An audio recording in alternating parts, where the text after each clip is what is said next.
ನಮಸ್ಕಾರ, ನೀವು ನೋಡ್ತಾ ಇದ್ದೀರಾ speed news Kannada. Miracle touch doctor live ನೇರ ಪ್ರಸಾರ ಕಾರ್ಯಕ್ರಮಕ್ಕೆ ಸ್ವಾಗತ. ನಾನು ನವ್ಯ.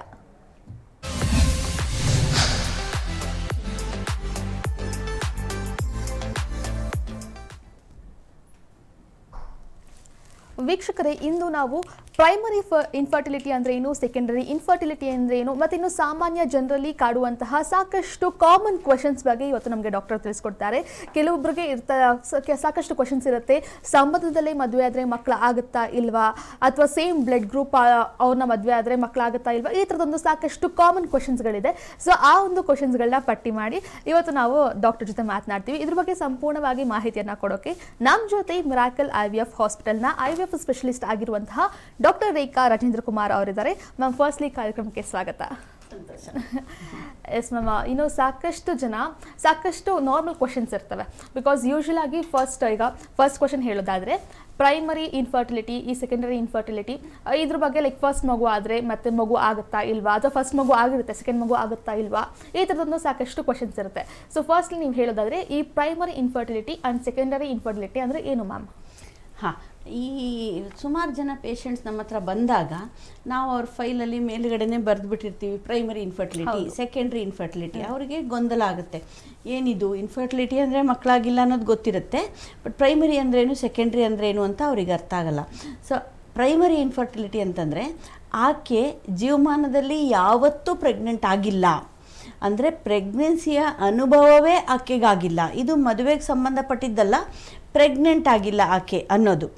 ಬೇರೆ ಸೆಕೆಂಡ್ರಿ ಇನ್ಫರ್ಟಿಲಿಟಿ ಅಂತಂದರೆ ಅದಕ್ಕಿಂತ ಭಿನ್ನವಾಗಿರುತ್ತೆ. ಅರ್ಥಾತ್ ಆಕೆಗೆ ಮುಂಚೆ ಇದು ಮದುವೆಗೆ ಸಂಬಂಧಪಟ್ಟಿದ್ದಲ್ಲ, ಮುಂಚೆ ಆಕೆ ಪ್ರೆಗ್ನೆಂಟ್ ಆಗಿದ್ದಾಳೆ ಅಷ್ಟೇ. ಅಂದರೆ ಪ್ರೆಗ್ನೆನ್ಸಿಯ ಅನುಭವ ಆಕೆಗೆ ಮುಂಚೆ ಆಗಿದೆ, ಈಗ ಆಕೆಗೆ ಪ್ರೆಗ್ನೆನ್ಸಿ ಆಗ್ತಾ ಇಲ್ಲ.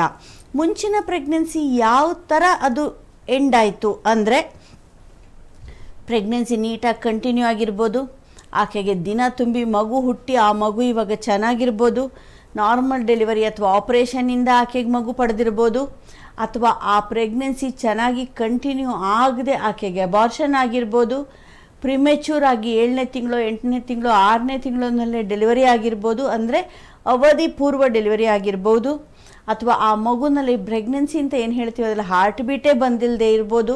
ಸೊ ಹೀಗೆ ಅದು ಪ್ರೆಗ್ನೆನ್ಸಿ ಯಾವುದೇ ಥರ ಅದರ ರಿಸಲ್ಟ್ ಆಗಿರ್ಬೋದು.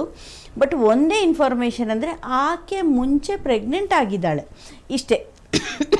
ಇದು ಸೆಕೆಂಡ್ರಿ ಇನ್ಫರ್ಟಿಲಿಟಿ ಅಂತ. ಅಂದರೆ ಸೆಕೆಂಡ್ರಿ ಇನ್ಫರ್ಟಿಲಿಟಿ ಆಗಿದ್ದವರಿಗೆ ಮುಂಚೆ ಒಂದು ಪ್ರೆಗ್ನೆನ್ಸಿ ಅನುಭವ ಆಗಿದೆ ಅಂತ.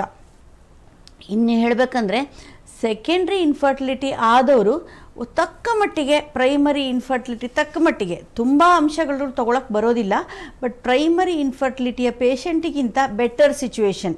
ಅಂದರೆ ಆಕೆಗೊಂದು ಪ್ರೆಗ್ನೆನ್ಸಿ ಆಗಿದೆಯಲ್ಲ, ಅರ್ಥಾತ್ ಅಂದರೆ ಮತ್ತೆ ಕೂಡ ಪುನಃ ಪ್ರೆಗ್ನೆನ್ಸಿ ಆಗೋದಕ್ಕೆ ಅವ್ರ ದೇಹದಲ್ಲಿ ಅಂತಹ ಅಷ್ಟೊಂದು ತೊಂದರೆಗಳಿಲ್ಲ ಅನ್ನೋದು ನಮ್ಮ ಮನಸ್ಸಿನಲ್ಲಿ ಬರುತ್ತೆ. ಇನ್ನು ಕಾರಣಗಳು ಯಾತಕ್ಕೆ ಅಂತ ನೀವು ಕೇಳಿದ್ರೆ ಪ್ರೈಮರಿ ಆ್ಯಂಡ್ ಸೆಕೆಂಡ್ರಿ ಇನ್ಫರ್ಟಿಲಿಟಿಗೆ ಬಹುತೇಕ ಆಲ್ಮೋಸ್ಟ್ ಅರೌಂಡ್ 90% ಸೇಮ್ ಕಾರಣ ಇರುತ್ತೆ. ಅಂದರೆ ಅದು ಬೇರೆ ಹಂತದಲ್ಲಿ ಬಂದಿರುತ್ತೆ.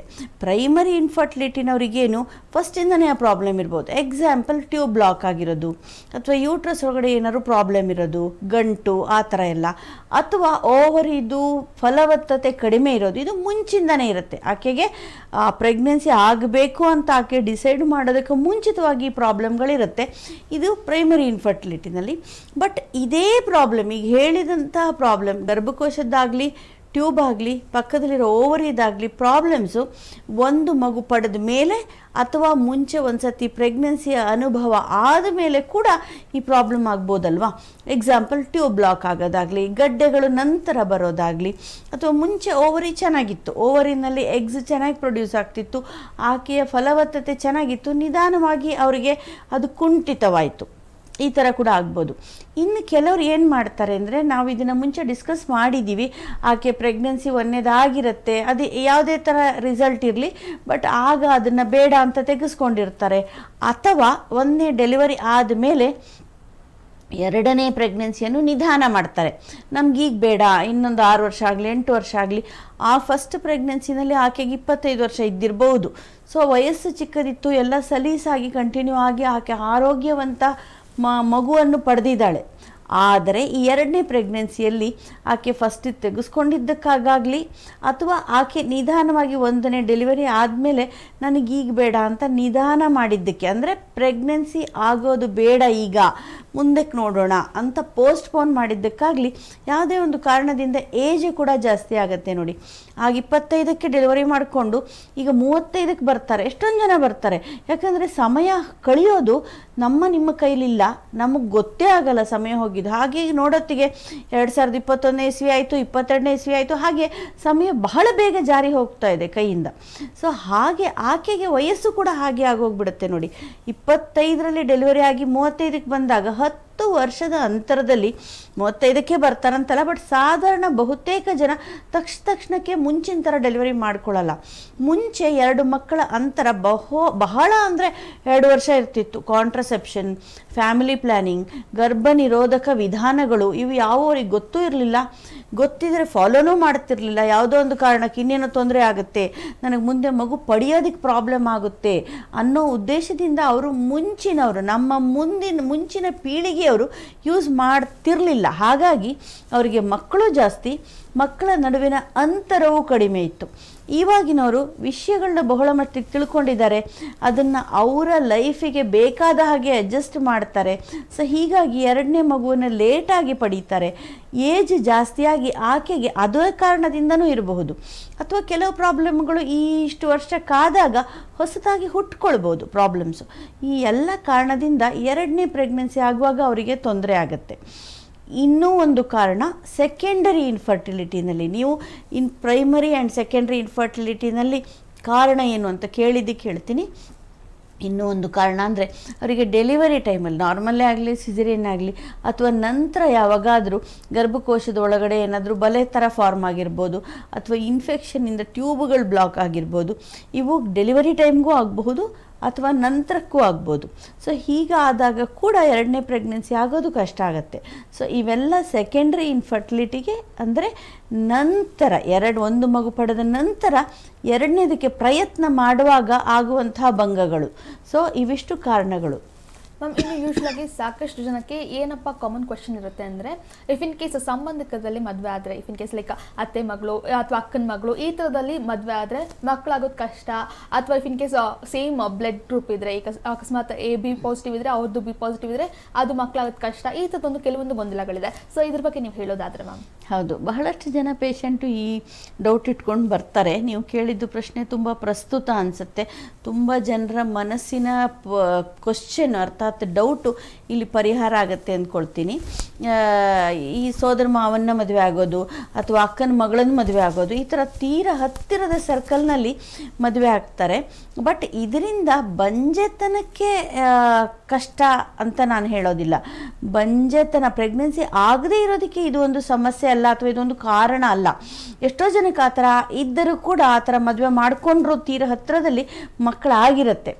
ಬಟ್ ಇವರಲ್ಲಿ ಒಂದು ಬಂಜೆತನ ಆಗೋದಕ್ಕೆ ಪ್ರಾಬ್ಲಮ್ ಅಂದರೆ ಕ್ರೋಮೋಸೋಮಲ್ ಎಬ್ನಾರ್ಮ್ಯಾಲಿಟಿ, ಅಂದರೆ ಜೀನ್ನಲ್ಲಿ ಎಬ್ನಾರ್ಮ್ಯಾಲಿಟಿ ಅಂತ ಹೇಳ್ತೀವಿ, ಜೆನೆಟಿಕ್ ಎಬ್ನಾರ್ಮ್ಯಾಲಿಟಿ. ಆ ಥರ ಅದರಲ್ಲೇ ಎಬ್ನಾರ್ಮ್ಯಾಲಿಟಿ ಇದ್ದು ತೀರ ಹತ್ತಿರದ ಸಂಬಂಧದಲ್ಲೇ ಮದುವೆ ಆದಾಗ ಆಕೆಗೂ ಇರಬಹುದು. ಯಾಕಂದರೆ ಸಂಬಂಧದಲ್ಲಿ ಇದ್ದರೆ ಒಬ್ರಿಗಿದ್ರೆ, ಈಗ ಅಕ್ಕನಿಗಿದ್ರೆ ತಂಗಿಗೆ ಬರುತ್ತೆ. ಹಾಗೆ ತೀರ ಹತ್ತಿರ ಸಂಬಂಧ ಆದರೆ ಅವರಲ್ಲಿ ಇಬ್ಬರಲ್ಲೂ ಇರ್ಬೋದು. ಸೊ ಆ ಥರ ಏನಾದರೂ ಅಪರೂಪವಾಗಿ, ಇದು ಬಹಳ ಅಪರೂಪ, ಆದರೆ ಈ ಸಂಬಂಧದಲ್ಲಿ ಮದುವೆ ಆದರೆ ವಿರಳವಾಗಿ ಈ ಥರ ಆಗುವಂಥ ಚಾನ್ಸ್ ಇರುತ್ತೆ. ಬಟ್ ಸಂಬಂಧದಲ್ಲಿ ಮದುವೆ ಆದರೆ ಪ್ರಾಬ್ಲಮ್ ಯೂಶ್ವಲಿ ಏನು ಅಂದರೆ, ಮಕ್ಕಳ ಆದಮೇಲೆ ಪ್ರಾಬ್ಲಮ್ ಅಂದರೆ ಮಗುವಿನ ಅಂಗವಿಕಲತೆ. ಇದು ಆಲ್ರೆಡಿ ಆ ಫ್ಯಾಮಿಲಿನಲ್ಲಿ, ಒಂದು ಫ್ಯಾಮಿಲಿನಲ್ಲಿ ಇದೆ ಅಂತ ಇಟ್ಕೊಳ್ಳಿ, A ಫ್ಯಾಮಿಲಿನಲ್ಲಿದೆ, ಅವರು B ಫ್ಯಾಮಿಲಿಯವ್ರನ್ನ ಮದುವೆ ಆಗ್ತಾರೆ. ಗಂಡೇ ಇರ್ಬೋದು ಹೆಣ್ಣೆ ಇರ್ಬೋದು, A ಅಥವಾ B ಫ್ಯಾಮಿಲಿ. A ಫ್ಯಾಮಿಲಿನಲ್ಲಿ ಆಲ್ರೆಡಿ ಪ್ರಾಬ್ಲಮ್ ಇದ್ದರೆ, ತೀರ ಹತ್ತಿರದ ಸಂಬಂಧ ಆದರೆ ಆ ಜೀನದು ಪ್ರಾಬ್ಲಮ್ಮು B ಫ್ಯಾಮಿಲಿನಲ್ಲೂ ಬರ್ಬೋದಾಗಿರೋದ್ರಿಂದ ಅದು ಮಗುವಿನಲ್ಲಿ ಬಂದಾಗ ಇಬ್ಬರಿಗೂ ಪ್ರಾಬ್ಲಮ್ ಇದ್ದರೆ ಮಗುವಿಗೆ ಆಗುವಂಥ ಪ್ರಾಬ್ಲಮ್ ಡಬಲ್ ಆಗುತ್ತೆ. ಇಲ್ಲ ಅಂದರೆ ಒಬ್ಬರಲ್ಲಿ ಮಾತ್ರ ಇದ್ದರೆ ಮಗುವಿನಲ್ಲಿ ಕಾಣಿಸಿಕೊಳ್ಳದಿರುವ ಚಾನ್ಸು ಜಾಸ್ತಿ ಇರುತ್ತೆ. ಇಬ್ಬರಲ್ಲೂ, ಗಂಡ ಹೆಂಡತಿ ಇಬ್ಬರಲ್ಲೂ ಆ ಜೀನ್ ಪ್ರಾಬ್ಲಮ್ ಬಂತು ಅಂತಂದರೆ ಮಗುವಿನಲ್ಲಿ ಬರುವಂಥ ಪ್ರಾಬ್ಲಮ್ ಜಾಸ್ತಿ. ಇದು ಮಗು ಹೊಟ್ಟೆನಲ್ಲಿ ಬಿದ್ದ ಮೇಲೆ, ಅರ್ಥಾತ್ ಪ್ರೆಗ್ನೆಂಟ್ ಆದ ಮೇಲೆ. ಪ್ರೆಗ್ನೆನ್ಸಿ ಆಗೋದಕ್ಕೆ ಅಷ್ಟೊಂದು ಇದು ಮುಖ್ಯ ಕಾರಣ ಆಗೋದಿಲ್ಲ. ಇದು ನೀವು ಕೇಳಿದ ಫಸ್ಟ್ ಪ್ರಶ್ನೆಗೆ ಉತ್ತರ, ಅರ್ಥಾತ್ ಸಂಬಂಧದಲ್ಲಿ ಮದುವೆ ಆದರೆ ಏನಾಗುತ್ತೆ ಅನ್ನೋದು. ಇನ್ನು ಬ್ಲಡ್ ಗ್ರೂಪಿನ ವಿಷಯಕ್ಕೆ ಬರೋಣ. ಬ್ಲಡ್ ಗ್ರೂಪಿನ ವಿಷಯಕ್ಕೆ ಬಂದರೆ most of the times blood ಗ್ರೂಪಿಂದ ಏನು ಪ್ರಾಬ್ಲಮ್ ಆಗಲ್ಲ. ಅಂದರೆ ಈಗ ನಿನ್ನೇನೂ ಒಂದು ಪೇಷಂಟ್ ಬಂದಿದ್ದರು, ಡಾಕ್ಟ್ರೇ ನನಗೆ ಬ್ಲಡ್ ಗ್ರೂಪ್ ಓ ಪಾಸಿಟಿವ್, ನಮ್ಮ ಹಸ್ಬೆಂಡ್ಗೂ ಓ ಪಾಸಿಟಿವ್ ಇದೆ, ಏನಾದರೂ ಪ್ರಾಬ್ಲಮ್ ಆಗುತ್ತಾ ಪ್ರೆಗ್ನೆನ್ಸಿ ಆಗೋಕ್ಕೆ ಅಂತ ಅವ್ರು ಕೇಳಿರೋದು ಪ್ರಶ್ನೆ. ಇಲ್ಲ, ನಿಮಗೆ ಬ್ಲಡ್ ಗ್ರೂಪ್ ಒಂದೇ ಆದರೆ ಪ್ರೆಗ್ನೆನ್ಸಿಗೂ ನಿಮಗೆ ಕಷ್ಟ ಆಗಲ್ಲ, ನಿಮ್ಗೆ ಡೆಲಿವರಿಗೂ ಕಷ್ಟ ಆಗಲ್ಲ. ಅದಕ್ಕಿಂತ ಮುಂಚೆ ನೀವು ಪ್ರೆಗ್ನೆಂಟ್ ಆಗೋಕ್ಕೂ ಕೂಡ ಈ ಬ್ಲಡ್ ಗ್ರೂಪಿನ ಯಾವುದೇ ಸಂಬಂಧ ಇಲ್ಲ. ಸೊ ಇಬ್ರಿಗೂ ಬ್ಲಡ್ ಗ್ರೂಪ್ ಒಂದೇ ಆದರೆ ನಿಮಗೇ ಅಡ್ವಾಂಟೇಜ್. ಅವರಿಗೇನಾದ್ರು ಬ್ಲಡ್ ತಗೊಳ್ಳುವಂತಹ ಸ್ವೀಕರಿಸುವಂತಹ ಸನ್ನಿವೇಶ ಬಂದರೆ ನಿಮ್ಮ ಬ್ಲಡ್ ಕೊಡ್ಬೋದು, ಅದೇ ನಿಮಗೂ ಕೂಡ ಅವರಿಂದ ನೀವು ಪಡಿಬೋದು. ಇದು ನಿಮಗೆ ಅಡ್ವಾಂಟೇಜೇ ಹೊರತು ಇದು ನಿಮಗೆ ಡಿಸ್ಅಡ್ವಾಂಟೇಜ್ ಅಲ್ಲ. ಏನು, ಬ್ಲಡ್ ಗ್ರೂಪು ಗಂಡ ಹೆಂಡತಿ ಒಂದೇ ಇದ್ದರೆ ಮಕ್ಕಳಾಗೋದಕ್ಕೆ ಯಾವುದೇ ಥರ ವಿಘ್ನ ಇಲ್ಲ, ತೊಂದರೆ ಇಲ್ಲ. ಆದರೆ ಇದು ನೀವು ಕೇಳಿದ ಪ್ರಶ್ನೆಯಿಂದ ಸ್ವಲ್ಪ ಹೊರಗಡೆ ಹೇಳ್ತಾ ಇದ್ದೀನಿ. ಅಂದರೆ ಬ್ಲಡ್ ಗ್ರೂಪು ಲೇಡಿನಲ್ಲಿ ನೆಗೆಟಿವ್ ಇದ್ದು, ಕೇಳಿಸ್ಕೊಳ್ಳಿ ಕರೆಕ್ಟಾಗಿ, ಹೆಂಗಸರಲ್ಲಿ ನೆಗೆಟಿವ್ ಇದ್ದು ಗಂಡಸರಲ್ಲಿ ಪಾಸಿಟಿವ್ ಬಂದರೆ ಬ್ಲಡ್ ಗ್ರೂಪ್ ಈ ಕಾಂಬಿನೇಷನ್ ಮಾತ್ರ ನೆಗೆಟಿವ್, RH ಅಂತೀವಿ, ಅಂದರೆ recess blood group. RH negative wife ಇದ್ದು RH ಪಾಸಿಟಿವ್ ಹಸ್ಬೆಂಡ್ ಇದ್ದರೆ ನಾವು ಪ್ರೆಗ್ನೆಂಟ್ ಆದ ಮೇಲೆ ಕೆಲವು ಟೆಸ್ಟ್ಗಳನ್ನ ಮಾಡ್ಕೊಳ್ತೀವಿ, ಬ್ಲಡ್ ಟೆಸ್ಟ್ ಮಾಡ್ತೀವಿ, ಇಂಜೆಕ್ಷನ್ ಕೊಡ್ತೀವಿ. ಡೆಲಿವರಿ ಆದಮೇಲೆ ಮಗುವಿನ ಬ್ಲಡ್ ಗ್ರೂಪ್ ನೋಡಿ ಇಂಜೆಕ್ಷನ್ ಕೊಡ್ತೀವಿ. ಇದು ಈ ಕಾಂಬಿನೇಷನ್ ಮಾತ್ರ ಇದ್ದರೆ ಇಬ್ಬರೂ ನೆಗೆಟಿವ್ ಇದ್ದರು, ಇಬ್ಬರೂ ಪಾಸಿಟಿವ್ ಇದ್ದರು, ಅಥವಾ ಹಸ್ಬೆಂಡ್ ಪಾಸಿಟಿವ್ ಇದ್ದರು, ಹಸ್ಬೆಂಡ್ ನೆಗೆಟಿವ್ ಇದ್ದರು, ವೈಫ್ ಪಾಸಿಟಿವ್ ಇದ್ದರೂ ಕೂಡ ಈ ಮೂರು ಪರಿಸ್ಥಿತಿನಲ್ಲೂ ಏನೂ ಆಗಲ್ಲ. ವೈಫ್ ನೆಗೆಟಿವ್ ಇದ್ದು ಹಸ್ಬೆಂಡ್ ಪಾಸಿಟಿವ್ ಇದ್ದರೆ ಮಾತ್ರ ಈ ನಾನು ಹೇಳಿರುವಂತಹ ಸನ್ನಿವೇಶ ಅಪ್ಲೈ ಆಗೋದು. ಬಟ್ ಇದು ಪ್ರೆಗ್ನೆನ್ಸಿ ಆದಮೇಲೆ. ನೀವು ಕೇಳಿದ್ದು ಬಂಜೆತನ ಸಲುವಾಗಿ, ಸೊ ಇದು ಆ ಪ್ರಶ್ನೆಗಿಂತ ಸ್ವಲ್ಪ ಹೊರಗಡೆ ಇತ್ತು, ವ್ಯಾಪ್ತಿಗಿಂತ. ಆದರೂ ಇದು ಪೇಷಂಟ್ಸಿಗೆ ಅನುಕೂಲವಾಗುವಂತಹ ವಿಷಯ ಅಂಥೇಳಿ ಇದನ್ನು ನಾನು ನಿಮ್ಮ ಮುಂದೆ ಇಡ್ತಾ ಇದ್ದೀನಿ. ಹೌದು ಮ್ಯಾಮ್, ಇದು ಆ್ಯಕ್ಚುಲಿ ತುಂಬ ಜನ ಕೇಳುವಂತಹ ಕಾಮನ್ ಕ್ವಶನ್ ಆಗಿತ್ತು. ಸೊ ಹಾಗಾಗಿ ಮ್ಯಾಮ್, ಏನು ನೆಕ್ಸ್ಟ್ ನಾವು ನೋಡೋದಾದರೆ ಎಕ್ಟೋಪಿಕ್ ಪ್ರೆಗ್ನೆನ್ಸಿ ಅಂದರೆ ಏನು ಮ್ಯಾಮ್? ಇದು ಬಂಜೆತನಕ್ಕೆ ಕಾರಣ ಆಗುತ್ತಾ ಅಂತ? ಹೌದು, ಒಳ್ಳೆ ಪ್ರಶ್ನೆ ನವ್ಯ. ಈ ಎಕ್ಟೋಪಿಕ್ ಪ್ರೆಗ್ನೆನ್ಸಿ, ಎಕ್ಟೋಪಿಕ್ ಮೀನ್ಸ್ ಇಂಗ್ಲೀಷ್ನಲ್ಲಿ ಎಕ್ಟೋಪಿಕ್ ಅಂದರೆ ಏನು ಅಂದರೆ ಬೇಕಾದ ಪರ್ಟಿಕ್ಯುಲರ್ ಯಾವ ಜಾಗದಲ್ಲಿ ಇರಬೇಕೋ ಅದರಿಂದ ಹೊರಗಡೆ ಇರೋದು ಈಸ್ ಕಾಲ್ಡ್ ಎಕ್ಟೋಪಿಕ್ ಅಷ್ಟೇ. ಸೊ ದಟ್ ಮೀನ್ಸ್ ಪ್ರೆಗ್ನೆನ್ಸಿ ನಮಗೆ ಗರ್ಭಕೋಶದೊಳಗಡೆ ಆಗಬೇಕು ಅಲ್ವೇ? ಎಲ್ಲ ನಾರ್ಮಲ್ ಇದೆ ಅಂದರೆ ನಮ್ಮ ಗರ್ಭಕೋಶದೊಳಗಡೆ ಇರಬೇಕು. ಆವಾಗಲೇ ಆ ಪ್ರೆಗ್ನೆನ್ಸಿ ನೀಟಾಗಿ ಕಂಟಿನ್ಯೂ ಆಗೋದು, 5 ತಿಂಗಳು 6 ತಿಂಗಳು ದಾಟಿ ದಿನ ತುಂಬೋದು, ಅಥವಾ ನೀವು ಆರೋಗ್ಯವಂತ ಮಗುವನ್ನು ಪಡೆಯೋದು. ಯಾಕಂದರೆ ಮಗು ಬೆಳವಣಿಗೆ ಆಗೋದಕ್ಕೆ, ಮಗು ದೊಡ್ಡದಾಗೋದಕ್ಕೆ ಆ ಗರ್ಭಕೋಶ ಅನ್ನೋ ಜಾಗ ಹಿಗ್ಗುತ್ತಾ ಹೋಗುತ್ತೆ, ಬಲೂನಿನ ಥರ. ಬಲೂನಿಗೆ ನೀವು ಗಾಳಿ ಊದಿದ್ರೆ ಹೇಗೆ ಬಲೂನ್ ಹಿಗ್ಗುತ್ತೋ ಹಾಗೆ ಮಗು ದೊಡ್ಡದಾದ ಹಾಗೆ ಗರ್ಭಕೋಶ ಅನ್ನೋ ಮಸ್ಕ್ಯುಲೇಚರ್ ಹಿಗ್ಗುತ್ತಾ ಹೋಗುತ್ತೆ. ಈ ಎಕ್ಟೋಪಿಕ್ ಪ್ರೆಗ್ನೆನ್ಸಿನಲ್ಲಿ ಏನಾಗುತ್ತೆ, ಪ್ರೆಗ್ನೆನ್ಸಿ ಗರ್ಭಕೋಶದ ಒಳಗಡೆ ಕೂತಿರಲ್ಲ. ಈಕೆ ತಂತಾನೇ ಪ್ರೆಗ್ನೆಂಟ್ ಆದಾಗಲೂ ಇದಾಗ್ಬೋದು, ಮನೆಯಲ್ಲಿ ಪ್ರೆಗ್ನೆನ್ಸಿ ಆದಾಗ, ಅಥವಾ ನಮ್ಮ ಟ್ರೀಟ್ಮೆಂಟ್ ತಗೊಂಡು ಪ್ರೆಗ್ನೆಂಟ್ ಆದಾಗಲೂ ಕೂಡ ಎಕ್ಟೋಪಿಕ್ ಪ್ರೆಗ್ನೆನ್ಸಿ ಆಗ್ಬೋದು. ಎಕ್ಟೋಪಿಕ್ ಪ್ರೆಗ್ನೆನ್ಸಿ ಆಗೋದಕ್ಕೆ ಬಹಳಷ್ಟು ರೀಸನ್ಗಳಿವೆ. ಆದರೆ ಎಕ್ಟೋಪಿಕ್ ಪ್ರೆಗ್ನೆನ್ಸಿ ಅಂದರೆ ಇದು ಬೇರೆ ಕಡೆ ಆಗೋದು. ಓವರಿನಲ್ಲಿ ಆಗ್ಬೋದು ಪ್ರೆಗ್ನೆನ್ಸಿ, ಅಬ್ಡಾಮಿನಲ್ ಪ್ರೆಗ್ನೆನ್ಸಿ ಅಂತೀವಿ, ಹೊಟ್ಟೆ ಒಳಗಡೆ ಯೂಟ್ರಸ್ಸಿಂದ ಔಟ್ಸೈಡು ಪ್ರೆಗ್ನೆನ್ಸಿ ಆಗ್ಬೋದು, ಟ್ಯೂಬ್ನಲ್ಲಿ ಪ್ರೆಗ್ನೆನ್ಸಿ ಆಗ್ಬೋದು, ಮುಂಚೆದು ಸಿಸೇರಿಯನ್ ಆಪರೇಷನ್ ಆಗಿರುವ ಸ್ಕಾರ್ನಲ್ಲಿ ಪ್ರೆಗ್ನೆನ್ಸಿ ಆಗ್ಬೋದು. ಸೊ ಹೀಗೆ ಎಲ್ಲಿ ಬೇಕಾದರೂ ಗರ್ಭಕೋಶ ಬಿಟ್ಟು ಅದರ ಹೊರಗಡೆ ಎಲ್ಲಿಯಾದರೂ ಪ್ರೆಗ್ನೆನ್ಸಿ ಆಗೋದನ್ನು ಎಕ್ಟೋಪಿಕ್ ಪ್ರೆಗ್ನೆನ್ಸಿ ಅಂತೀವಿ. ಈ ನಮ್ಮ ಬಂಜೆತನಕ್ಕೆ ಸಂಬಂಧಪಟ್ಟು ಎಕ್ಟೋಪಿಕ್ ಪ್ರೆಗ್ನೆನ್ಸಿ ಬಗ್ಗೆ ಮಾತನಾಡೋಣ.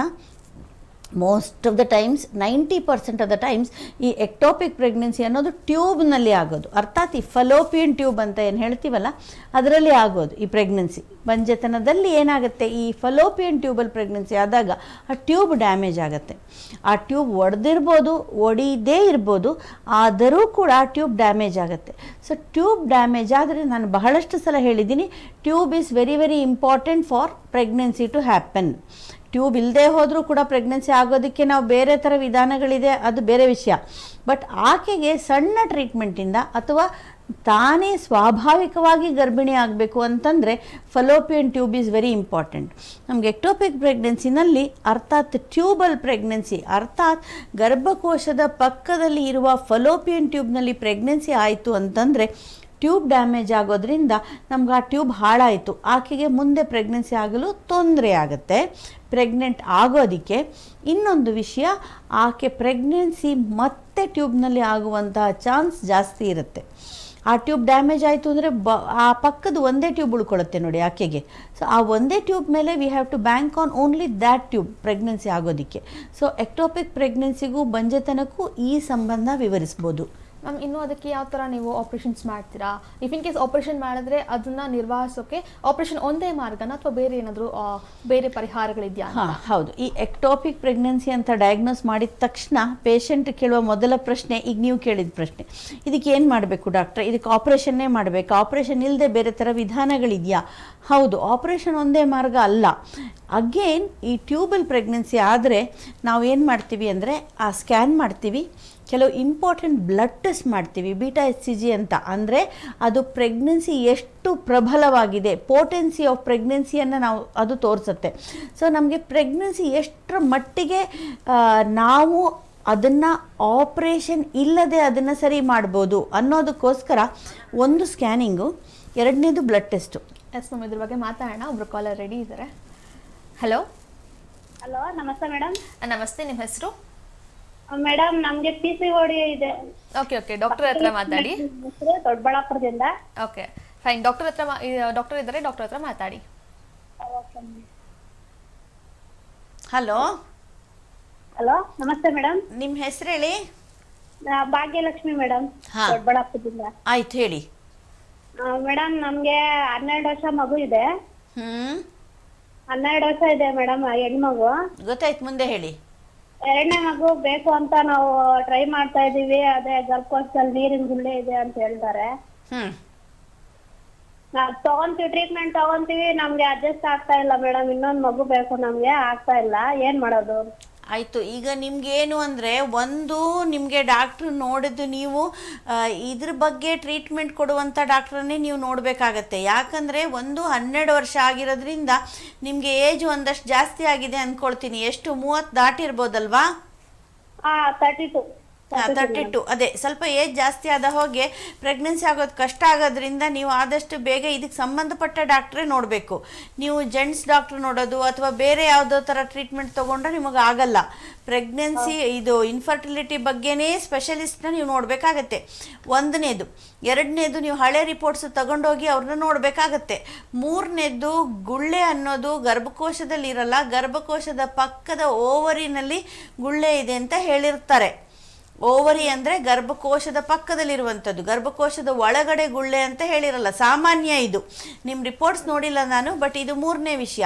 4ನೇ ವಿಷಯ, ನೀವು ಸಣ್ಣ ಪುಟ್ಟ ಟ್ರೀಟ್ಮೆಂಟ್ ತೊಗೊಳ್ಳೋದು, ಮಾತ್ರೆ ತೊಗೊಳ್ಳೋದು, ಇದರಿಂದ ನಿಮಗೆ ಪ್ರೆಗ್ನೆನ್ಸಿ ಆಗಲ್ಲ. ನೀವು IUI ಟ್ರೀಟ್ಮೆಂಟ್ ಆದರೂ ಮಿನಿಮಮ್ ಆಗಿ ತೊಗೊಳ್ಬೇಕಾಗತ್ತೆ. ಯಾಕಂದರೆ ಓವರಿನಲ್ಲಿ ಗುಳ್ಳೆ ಇದೆ ಅಂದರೆ ನಿಮಗೆ ಎಗ್ ಕರೆಕ್ಟಾಗಿ ರಿಲೀಸ್ ಆಗದೇ ಇರೋ ಕಾರಣ ಓವರಿನಲ್ಲಿ ಸಿಸ್ಟ್ ಫಾರ್ಮೇಷನ್ ಅಥವಾ ಗುಳ್ಳೆ ಆಗೋದು. ಇದಕ್ಕೆ ನೀವು ಇಮಿಡಿಯೇಟ್ ಆಗಿ ಮಗು ಬೇಕು ಅಂದರೆ ನಿಮಗೆ ಇನ್ನೂ ವಯಸ್ಸು ಮುಂದೆ ಹೋಗೋದಕ್ಕೆ ಮುಂಚೆ ನೀವು ಕರೆಕ್ಟ್ IVF ಸ್ಪೆಷಲಿಸ್ಟ್ ಅರ್ಥಾತ್ ಇನ್ಫರ್ಟಿಲಿಟಿ ಸ್ಪೆಷಲಿಸ್ಟ್, ಬಂಜೆತನ ನಿವಾರಣಾ ತಜ್ಞರು ಅನ್ನೋ ಡಾಕ್ಟ್ರನ್ನೇ ನೋಡಿ ನೀವು ಪ್ರೆಗ್ನೆನ್ಸಿ ಆಗೋದಕ್ಕೆ ಜೋರಾಗಿ ಟ್ರೀಟ್ಮೆಂಟ್ ತೊಗೊಳ್ಬೇಕಾಗತ್ತೆ. ಪದೇ ಪದೇ ಹೋಗೋದು, ಸ್ಕ್ಯಾನಿಂಗ್ ಮಾಡಿಸ್ಕೊಳ್ಳೋದು, ಇಂಜೆಕ್ಷನ್ ತೊಗೊಳ್ಳೋದು, ಮೊಟ್ಟೆ ಡೆವಲಪ್ ಆಗೋದು ನೋಡ್ಕೊಳ್ಳೋದು, ನಿಮ್ಮ ಹಸ್ಬೆಂಡ್ ಟೆಸ್ಟ್ಗಳು, ಇವೆಲ್ಲ ನೀವು ಮಾಡಿಕೊಂಡು ಮಿನಿಮಮ್ ಆಗಿ ನೀವು IUI ಅಂತಾದರೂ ಟ್ರೀಟ್ಮೆಂಟ್ ತೊಗೊಳ್ಬೇಕಾಗತ್ತೆ. ಅದು 3 ತಿಂಗಳು 6 ತಿಂಗಳು ಟ್ರೀಟ್ಮೆಂಟ್ ತೊಗೊಂಡು ನೀವು ಪ್ರೆಗ್ನೆಂಟ್ ಆಗದೆ ಇದ್ದರೆ ನೆಕ್ಸ್ಟ್ ಟೆಸ್ಟ್ ಟ್ಯೂಬ್ ಬೇಬಿ ಅರ್ಥಾತ್ ಪ್ರಣಾಳ ಶಿಶು ಅಥವಾ IVF ಪ್ರೆಗ್ನೆನ್ಸಿಗೆ ನೀವು ಟ್ರೈ ಮಾಡಬೇಕಾಗತ್ತೆ. ಇಷ್ಟು ನಿಮ್ಮ ಟ್ರೀಟ್ಮೆಂಟು. ಬಟ್ ನೀವು ಡಾಕ್ಟ್ರನ್ನ ನೋಡಿದಾಗ ಹಳೆ ರಿಪೋರ್ಟ್ ತೊಗೊಂಡೋಗಿ ಆದಷ್ಟು ಬೇಗ ಟ್ರೀಟ್ಮೆಂಟ್ ತೊಗೊಳ್ಳಿ. ಪ್ಲಸ್ ನಿಮ್ಮ ಬಗ್ಗೆ ಏನು ಪ್ರಾಬ್ಲಮ್ ಆಗಿದೆ ಅನ್ನೋದು ಕರೆಕ್ಟಾಗಿ ತಿಳ್ಕೊಳ್ಳಿ. ನಿಮ್ಮ ಬಗ್ಗೆ ಗರ್ಭಕೋಶದಲ್ಲಿ ಬರಲ್ಲ ಸಿಸ್ಟು. Okay madam. ಹಾಂ, ಸರಿಮಾ. ಧನ್ಯವಾದ ಕರೆ ಮಾಡಿದ್ದಕ್ಕೆ. ನೆಕ್ಸ್ಟ್ ನೀವು ಕೂಡ ವೀಕ್ಷಕರು ಯಾರಾದರೂ ಕಾರ್ಯಕ್ರಮ ನೋಡ್ತಾ ಇದ್ರೆ ಇಫ್ ಇನ್ ಕೇಸ್ ನಿಮ್ಮಲ್ಲಿ ಯಾರಾದರೂ ಬಂಜತನದ ಕುರಿತಾಗಿ ಸಾಕಷ್ಟು ಸಮಸ್ಯೆಗಳನ್ನು ಎದುರಿಸ್ತಾ ಇದ್ರೆ ಈ ಕೂಡಲೇ ಸ್ಕ್ರೀನ್ ಮೇಲೆ ಕಾಣ್ತಿರುವಂತಹ ಲ್ಯಾಂಡ್ಲೈನ್ ನಂಬರ್ಗೆ ನೀವು ಕರೆಯನ್ನ ಮಾಡೋ ಮೂಲಕ ಡಾಕ್ಟರ್ ಜೊತೆ ನಮ್ಮ ಕಾರ್ಯಕ್ರಮದ ಮೂಲಕ ನೀವು ಮಾತನಾಡಬಹುದು. ಅಥವಾ ನೀವು ಡಾಕ್ಟರನ್ನ ನೇರವಾಗಿ ಭೇಟಿಯಾಗಬೇಕು ಅಂತ ಇದ್ರೂ ಕೂಡ ಸ್ಕ್ರೀನ್ ಮೇಲೆ ಕಾಣ್ತಿರುವಂತಹ ಮೊಬೈಲ್ ಸಂಖ್ಯೆಗೆ ನೀವು ಕರೆಯನ್ನ ಮಾಡೋ ಮೂಲಕ ನೀವು ಡಾಕ್ಟರನ್ನ ನೇರವಾಗಿ ಭೇಟಿಯಾಗಬಹುದು.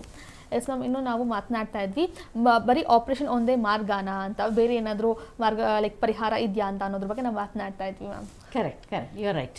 ಸೊ ನಾನು ಹೇಳ್ತಾ ಇದ್ದೆ ನಿಮಗೆ, ಎಕ್ಟೋಪಿಕ್ ಪ್ರೆಗ್ನೆನ್ಸಿ ಇದ್ದಾಕ್ಷಣ ಆಪ್ರೇಷನ್ ಮಾಡೋದೇ ಒಂದು ವಿಧಾನ ಅಲ್ಲ, ಅದಕ್ಕೆ ಬೇರೆ ಥರದ ಪರಿಹಾರಗಳು ಇದೆ. ಏನು ಪರಿಹಾರ ಅಂದರೆ, ನಾವು ಆಗಲೇ ಹೇಳಿದ ಹಾಗೆ ಒಂದು ಸ್ಕ್ಯಾನಿಂಗು, ಎರಡನೇದು ಬ್ಲಡ್ ಟೆಸ್ಟು, ಇದೆರಡು ಮಾಡಿಕೊಂಡು ಆ ಪ್ರೆಗ್ನೆನ್ಸಿಯನ್ನು ನಾವು ಆಪ್ರೇಷನ್ ಮಾಡೇ ತೆಗಿಬೇಕಾ, ಇಲ್ಲ ನಾವು ಬರೀ ಮೆಡಿಸಿನಿಂದನೇ ಮ್ಯಾನೇಜ್ ಮಾಡ್ಬೋದಾ, ಅಂದರೆ ಇಂಜೆಕ್ಷನ್ಗಳು ಪ್ಲಸ್ ಮಾತ್ರೆಗಳು ಕೊಡ್ತೀವಿ, ಇದರಿಂದ ನಾವು ಮಾನಿಟರ್ ಮಾಡಿಕೊಂಡು ಮ್ಯಾನೇಜ್ ಮಾಡ್ಬೋದಾ ಅಂತ ನೋಡ್ತೀವಿ. ಎಷ್ಟೊಂದು ಜನ ಪೇಷಂಟ್ಗಳು ನಾವು ಆಪ್ರೇಷನ್ನೇ ಮಾಡಲ್ಲ, ಬರೀ ಇಂಜೆಕ್ಷನ್ನು ಮಾತ್ರೆಯಿಂದನೇ ನಾವು ಟ್ರೀಟ್ಮೆಂಟ್ ಕೊಟ್ಟು ಅದನ್ನು ಸರಿ ಮಾಡ್ತೀವಿ.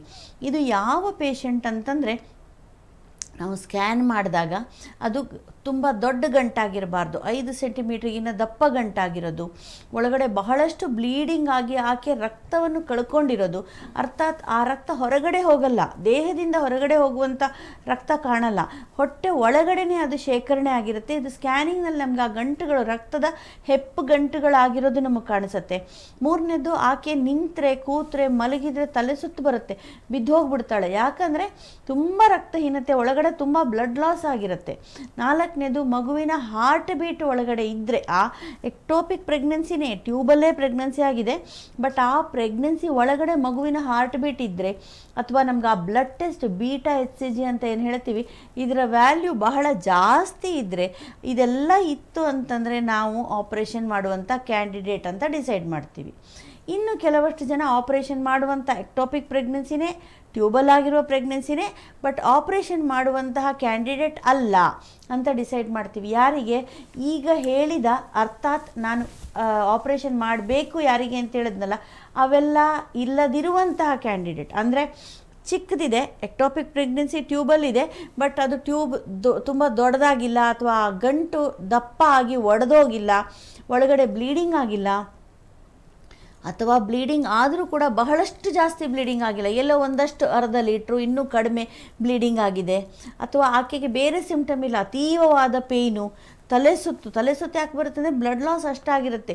ಪೇಷಂಟ್ ಚೆಕ್ ಮಾಡಿದಾಗ ನಾಲಿಗೆ, ಕಣ್ಣು ಎಲ್ಲ ನೋಡಿದಾಗ ಬಹಳಷ್ಟು ಬಿಳಿಚ್ಕೊಂಡಿರ್ತಾರೆ ಬ್ಲಡ್ ಲಾಸ್ ಆಗಿ, ಅಂದರೆ ಅದು ಅವರಿಗೆ ಪ್ರಾಣಕ್ಕೆ ಅಪಾಯ ಅನ್ನುವಂಥಷ್ಟು ಬ್ಲೀಡಿಂಗ್ ಆಗಿರುತ್ತೆ ಯಾವಾಗ ಆಪ್ರೇಷನ್ ಮಾಡಬೇಕು ಅಂದರೆ. ಸೊ ಅಂಥ ಸಂದರ್ಭದಲ್ಲಿ ಮಾಡ್ತೀವಿ, ಬಟ್ ಅದು ದೊಡ್ಡದಾಗಿಲ್ಲ, ಅಷ್ಟೊಂದು ಒಳಗಡೆ ಬ್ಲೀಡಿಂಗ್ ಆಗಿಲ್ಲ, ಪೇಷಂಟ್ ಚೆನ್ನಾಗಿದ್ದಾರೆ, ಪೇಯ್ನ್ ಇಲ್ಲ, ನಾವೇ ಡಯಾಗ್ನೋಸ್ ಮಾಡಿದ್ವಿ ಎಕ್ಟೋಪಿಕ್ ಪ್ರೆಗ್ನೆನ್ಸಿ ಇದೆ ಅಂತ, ಜೊತೆಗೆ ಅದರೊಳಗಡೆ ಹಾರ್ಟ್ ಬೀಟ್ ಇಲ್ಲ, ಆ ಬ್ಲಡ್ ಟೆಸ್ಟ್ ಬೀಟಾ HCG ಟೆಸ್ಟಲ್ಲಿ ವ್ಯಾಲ್ಯೂಸ್ ಜಾಸ್ತಿ ಆಗಿಲ್ಲ, ಈ ಥರ ಎಲ್ಲ ಅಂತಂದರೆ ನಾವು ಆಪ್ರೇಷನ್ ಮಾಡಲ್ಲ.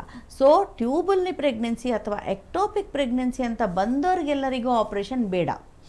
ಇದರಲ್ಲಿ ಇನ್ನೂ ಕೆಲ ವಿಷಯ ಏನಿದೆ, ಒಂದು, ಆಪ್ರೇಷನ್ ಮಾಡಿದ್ವಿ ಅಂತಂದರೆ ನಾವು ಟ್ಯೂಬ್ ತೆಗಿಲೂಬೋದು, ಟ್ಯೂಬ್ ತೆಗಿದೇನೂ ಇರ್ಬೋದು, ಟ್ಯೂಬನ್ನು ನಾವು ಇಟ್ಕೊಳ್ಬೋದು. ಆಪ್ರೇಷನ್ ಮಾಡಿದಾಕ್ಷಣ ಟ್ಯೂಬ್ ತೆಗೆದು ಹಾಕ್ತೀವಿ ಅಂತಲ್ಲ, ಲ್ಯಾಪ್ರೋಸ್ಕೋಪಿಯಿಂದನೇ ಮಾಡ್ತೀವಿ, ಓಪನ್ ಸರ್ಜರಿ ಮಾಡಲ್ಲ, ಅರ್ಥಾತ್ ನಾವು ಈ ಕೀ ಹೋಲ್ ಸರ್ಜರಿ ಅಥವಾ ದುರ್ಬೀನಿಂದನೇ ಆಪ್ರೇಷನ್ ಮಾಡ್ತೀವಿ, ಚಿಕ್ಕ ಹೋಲಿಂದ, ಬಟ್ ಟ್ಯೂಬ್ ತೆಗಿಯಲ್ಲ, ಎಲ್ಲ ಕೇಸಲ್ಲೂ ತೆಗಿಯಲ್ಲ. ತುಂಬ ಡ್ಯಾಮೇಜ್ ಆಗಿ ಟ್ಯೂಬ್ ಒಡೆದೋಗ್ಬಿಟ್ಟಿದೆ, ಗಂಟಾಗಿ ಫಾರ್ಮ್ ಆಗಿದೆ, ತುಂಬ ಬ್ಲೀಡಿಂಗ್ ಆಗ್ತಾ ಇದೆ ಟ್ಯೂಬ್, ಅಂಥ ಟೈಮಲ್ಲಿ ಮಾತ್ರ ಆ ಟ್ಯೂಬ್ನ ಕತ್ತರಿಸಿ ತೆಗಿತೀವಿ, ಯಾಕಂದರೆ ಟ್ಯೂಬ್ ಈಸ್ ಇಂಪಾರ್ಟೆಂಟ್.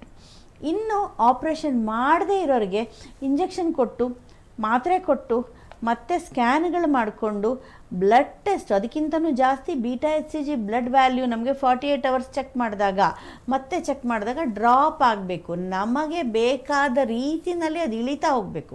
ಅಂದರೆ ಅದರೊಳಗಡೆ ಕೋರಿಯಾನಿಕ್ ಆ್ಯಕ್ಟಿವಿಟಿ ಅಂತ ಹೇಳ್ತೀವಿ, ಪ್ರೆಗ್ನೆನ್ಸಿ ಆ್ಯಕ್ಟಿವಿಟಿ ಕಡಿಮೆ ಆಗ್ತಾ ಹೋಗಬೇಕು ಆಕೆ ದೇಹದಲ್ಲಿ. ನಮಗೇನು ಬೇಕೋ ಆ ಥರ ವ್ಯಾಲ್ಯೂಗಳು ಬರ್ತಿದೆ ಅಂತಂದರೆ ಆಕೆ ಸೇಫು, ಅರ್ಥಾತ್ ಪ್ರೆಗ್ನೆನ್ಸಿ ದೊಡ್ಡದಾಗ್ತಾ ಇಲ್ಲ, ಟ್ಯೂಬ್ ಹೊಡೆಯೋ ಚಾನ್ಸ್ ಇಲ್ಲ ಅಂತ ಹೇಳಿ ನಾವು ಅಂಥ ಸಂದರ್ಭದಲ್ಲಿ ವ್ಯಾಲ್ಯೂಸ್ ಪದೇ ಪದೇ ಚೆಕ್ ಮಾಡಿಕೊಂಡು, ಬ್ಲಡ್ ಟೆಸ್ಟ್ಗಳು ಪದೇ ಪದೇ ಮಾಡಿ, ಇಂಜೆಕ್ಷನ್ ಮಾತ್ರೆ ಕೊಟ್ಟು ಆ ಎಕ್ಟೋಪಿಕ್ ಪ್ರೆಗ್ನೆನ್ಸಿನ ಮಣಿಸ್ತೀವಿ, ಅರ್ಥಾತ್ ಆಪ್ರೇಷನ್ ಮಾಡಲ್ಲ. ಆದರೆ ಇನ್ನೂ ಒಂದು ವಿಷಯ ನಾವು ಪೇಷಂಟಿಗೆ ಹೇಳಬೇಕು, ಆ ಥರ ಟ್ಯೂಬ್ ಉಳ್ಕೊಂಡಿದ್ರೆ, ಅರ್ಥಾತ್ ಆಪ್ರೇಷನ್ ಮಾಡದೆ ಟ್ಯೂಬ್ ಉಳ್ಕೊಂಡಿದೆ, ಆ್ಯಂಡ್ ಆಪ್ರೇಷನ್ ಮಾಡಿನೂ ಹೇಳಿದೆ ನೋಡಿ, ಎಲ್ಲರಿಗೂ ಟ್ಯೂಬ್ ತೆಗಿಯಲ್ಲ ಅಂತ. ಸೊ ಆ ಥರ ಟ್ಯೂಬ್ ಉಳ್ಕೊಂಡಿದೆ ಅಂದರೆ ನಾವು ಪೇಷಂಟಿಗೆ ಒಂದು ಎಚ್ಚರಿಕೆ ಕೊಡಲೇಬೇಕು. ಏನು ಅಂದರೆ ಈ ಟ್ಯೂಬು ನಿಮಗೆ ಸ್ವಲ್ಪ ಡ್ಯಾಮೇಜ್ ಆಗಿರುವ ಟ್ಯೂಬೇನೇ, ಆದರೆ ನಿಮಗೆ ಮುಂದೆ ಪ್ರೆಗ್ನೆನ್ಸಿ ಆಗಬೇಕು ಅನ್ನೋ ಕಾರಣಕ್ಕೆ ಅದನ್ನು ನಾವು ಮೇಂಟೈನ್ ಹೇಗೋ ಮಾಡ್ಕೊಂಡಿದ್ದೀವಿ. ಬಟ್ ಈ ಟ್ಯೂಬ್ನಲ್ಲೇ ನಿಮಗೆ ಮುಂದೆ ಮತ್ತೆ ಎಕ್ಟೋಪಿಕ್ ಪ್ರೆಗ್ನೆನ್ಸಿ ಅರ್ಥಾತ್ ಟ್ಯೂಬ್ನಲ್ಲಿ ಮತ್ತೆ ಪುನಃ ನಿಮಗೆ ಪ್ರೆಗ್ನೆನ್ಸಿ ಆಗುವಂತಹ ಚಾನ್ಸ್ ಇರುತ್ತೆ, ಈ ಸಂಭವ ಇರುತ್ತೆ. ಸೊ ನೀವು ಪ್ರೆಗ್ನೆಂಟ್ ಆದಾಗ ನೀವು ಈ ಡಾಕ್ಟ್ರ್ ಹತ್ರ, ನಿಮ್ಮ ಡಾಕ್ಟ್ರ್ ಹತ್ರ ಹೋದಾಗ ನೀವು ಹಳೆಯ ಹಿಸ್ಟ್ರಿಯನ್ನು, ಈ ಥರ ನನಗೆ ಮುಂಚೆ ಎಕ್ಟೋಪಿಕ್ ಪ್ರೆಗ್ನೆನ್ಸಿ ಆಗಿತ್ತು ಆದರೂ ಕೂಡ ಟ್ಯೂಬನ್ನು ತೆಗೆದೇ ಹಾಗೆ ಮೇಂಟೈನ್ ಮಾಡ್ಕೊಂಡು ಬಂದಿದ್ದಾರೆ ಅನ್ನುವ ಹಿಸ್ಟ್ರಿ ಮಾಹಿತಿ ನಿಮಗೆ ಗೊತ್ತಿರಬೇಕು. ನೀವು ಡಾಕ್ಟ್ರಿಗೆ ಹೇಳಬೇಕು, ಯಾಕಂದರೆ ಪದೇ ಪದೇ ಡಾಕ್ಟ್ರುಗಳು ಚೇಂಜ್ ಮಾಡ್ತಾ ಇರ್ತೀರ. ಹಾಗಾಗಿ ನೀವು ಇದನ್ನು ಡಾಕ್ಟ್ರಿಗೆ ಹೇಳಬೇಕು ನೆಕ್ಸ್ಟ್ ಹೋದ ಡಾಕ್ಟ್ರಿಗೆ. ಸೊ ಆ ಥರ ಅವ್ರಿಗೆ ಇನ್ಫಾರ್ಮೇಷನ್ ಸಿಕ್ಕಿದ್ರೆ ಅವರಿಗೂ ಒಂದು ಒಳಗಣ್ಣಿನಲ್ಲಿ ಎಕ್ಟೋಪಿಕ್ ಪ್ರೆಗ್ನೆನ್ಸಿ ಈ ಸತಿನೂ ಆಗಬಹುದೇನೋ ಅನ್ನೋದೊಂದು ಅವರಿಗೆ ತಲೆನಲ್ಲಿರುತ್ತೆ. ಅದಕ್ಕೆ ನಿಮಗೆ ಮುಂದೆ ಟ್ರೀಟ್ಮೆಂಟು ಮಾಡಬೇಕಾಗತ್ತೆ as early as possible. Ma'am, ಇನ್ನು ಈ ಒಂದು ಟ್ರೀಟ್ಮೆಂಟ್ ಬಗ್ಗೆ ನಾವು ಮಾತನಾಡಿದ್ವಿ. ಇನ್ನು ಯೂಶ್ವಲಾಗಿ ನಾವು ಮಾತನಾಡೋದಾದರೆ, ಬಿಕಾಸ್ ಈ ಒಂದು IVF ಟ್ರೀಟ್ಮೆಂಟ್ ಮಾಡ್ತೀರಾ, IUI ಟ್ರೀಟ್ಮೆಂಟ್ ಮಾಡ್ತೀರಾ, ಇದನ್ನೆಲ್ಲ ಸ್ಟಿಮ್ಯುಲೇಟ್ ಮಾಡಿದಾಗ ಎಗ್ಗಿನ ಬಂದಿಲ್ಲ ಅಂತ ಸಾಕಷ್ಟು ಡಾಕ್ಟರ್ಸ್ ಹೇಳ್ತಾರೆ. ಈ ಒಂದು ಪ್ರೊಸೆಸ್ ಬಗ್ಗೆ ನೀವು ಹೇಳೋದಾದರೆ ಏನಿದು ಅಂತ? ಕರೆಕ್ಟ್. ಈಗ ನಾವು IUI ಅಥವಾ IVF ಅಂದರೆ IUI ಅನ್ನೋದು ಸ್ವಲ್ಪ ಚಿಕ್ಕ ಟ್ರೀಟ್ಮೆಂಟು, IVF ಅನ್ನೋದು ಸ್ವಲ್ಪ ದೊಡ್ಡ ಟ್ರೀಟ್ಮೆಂಟು.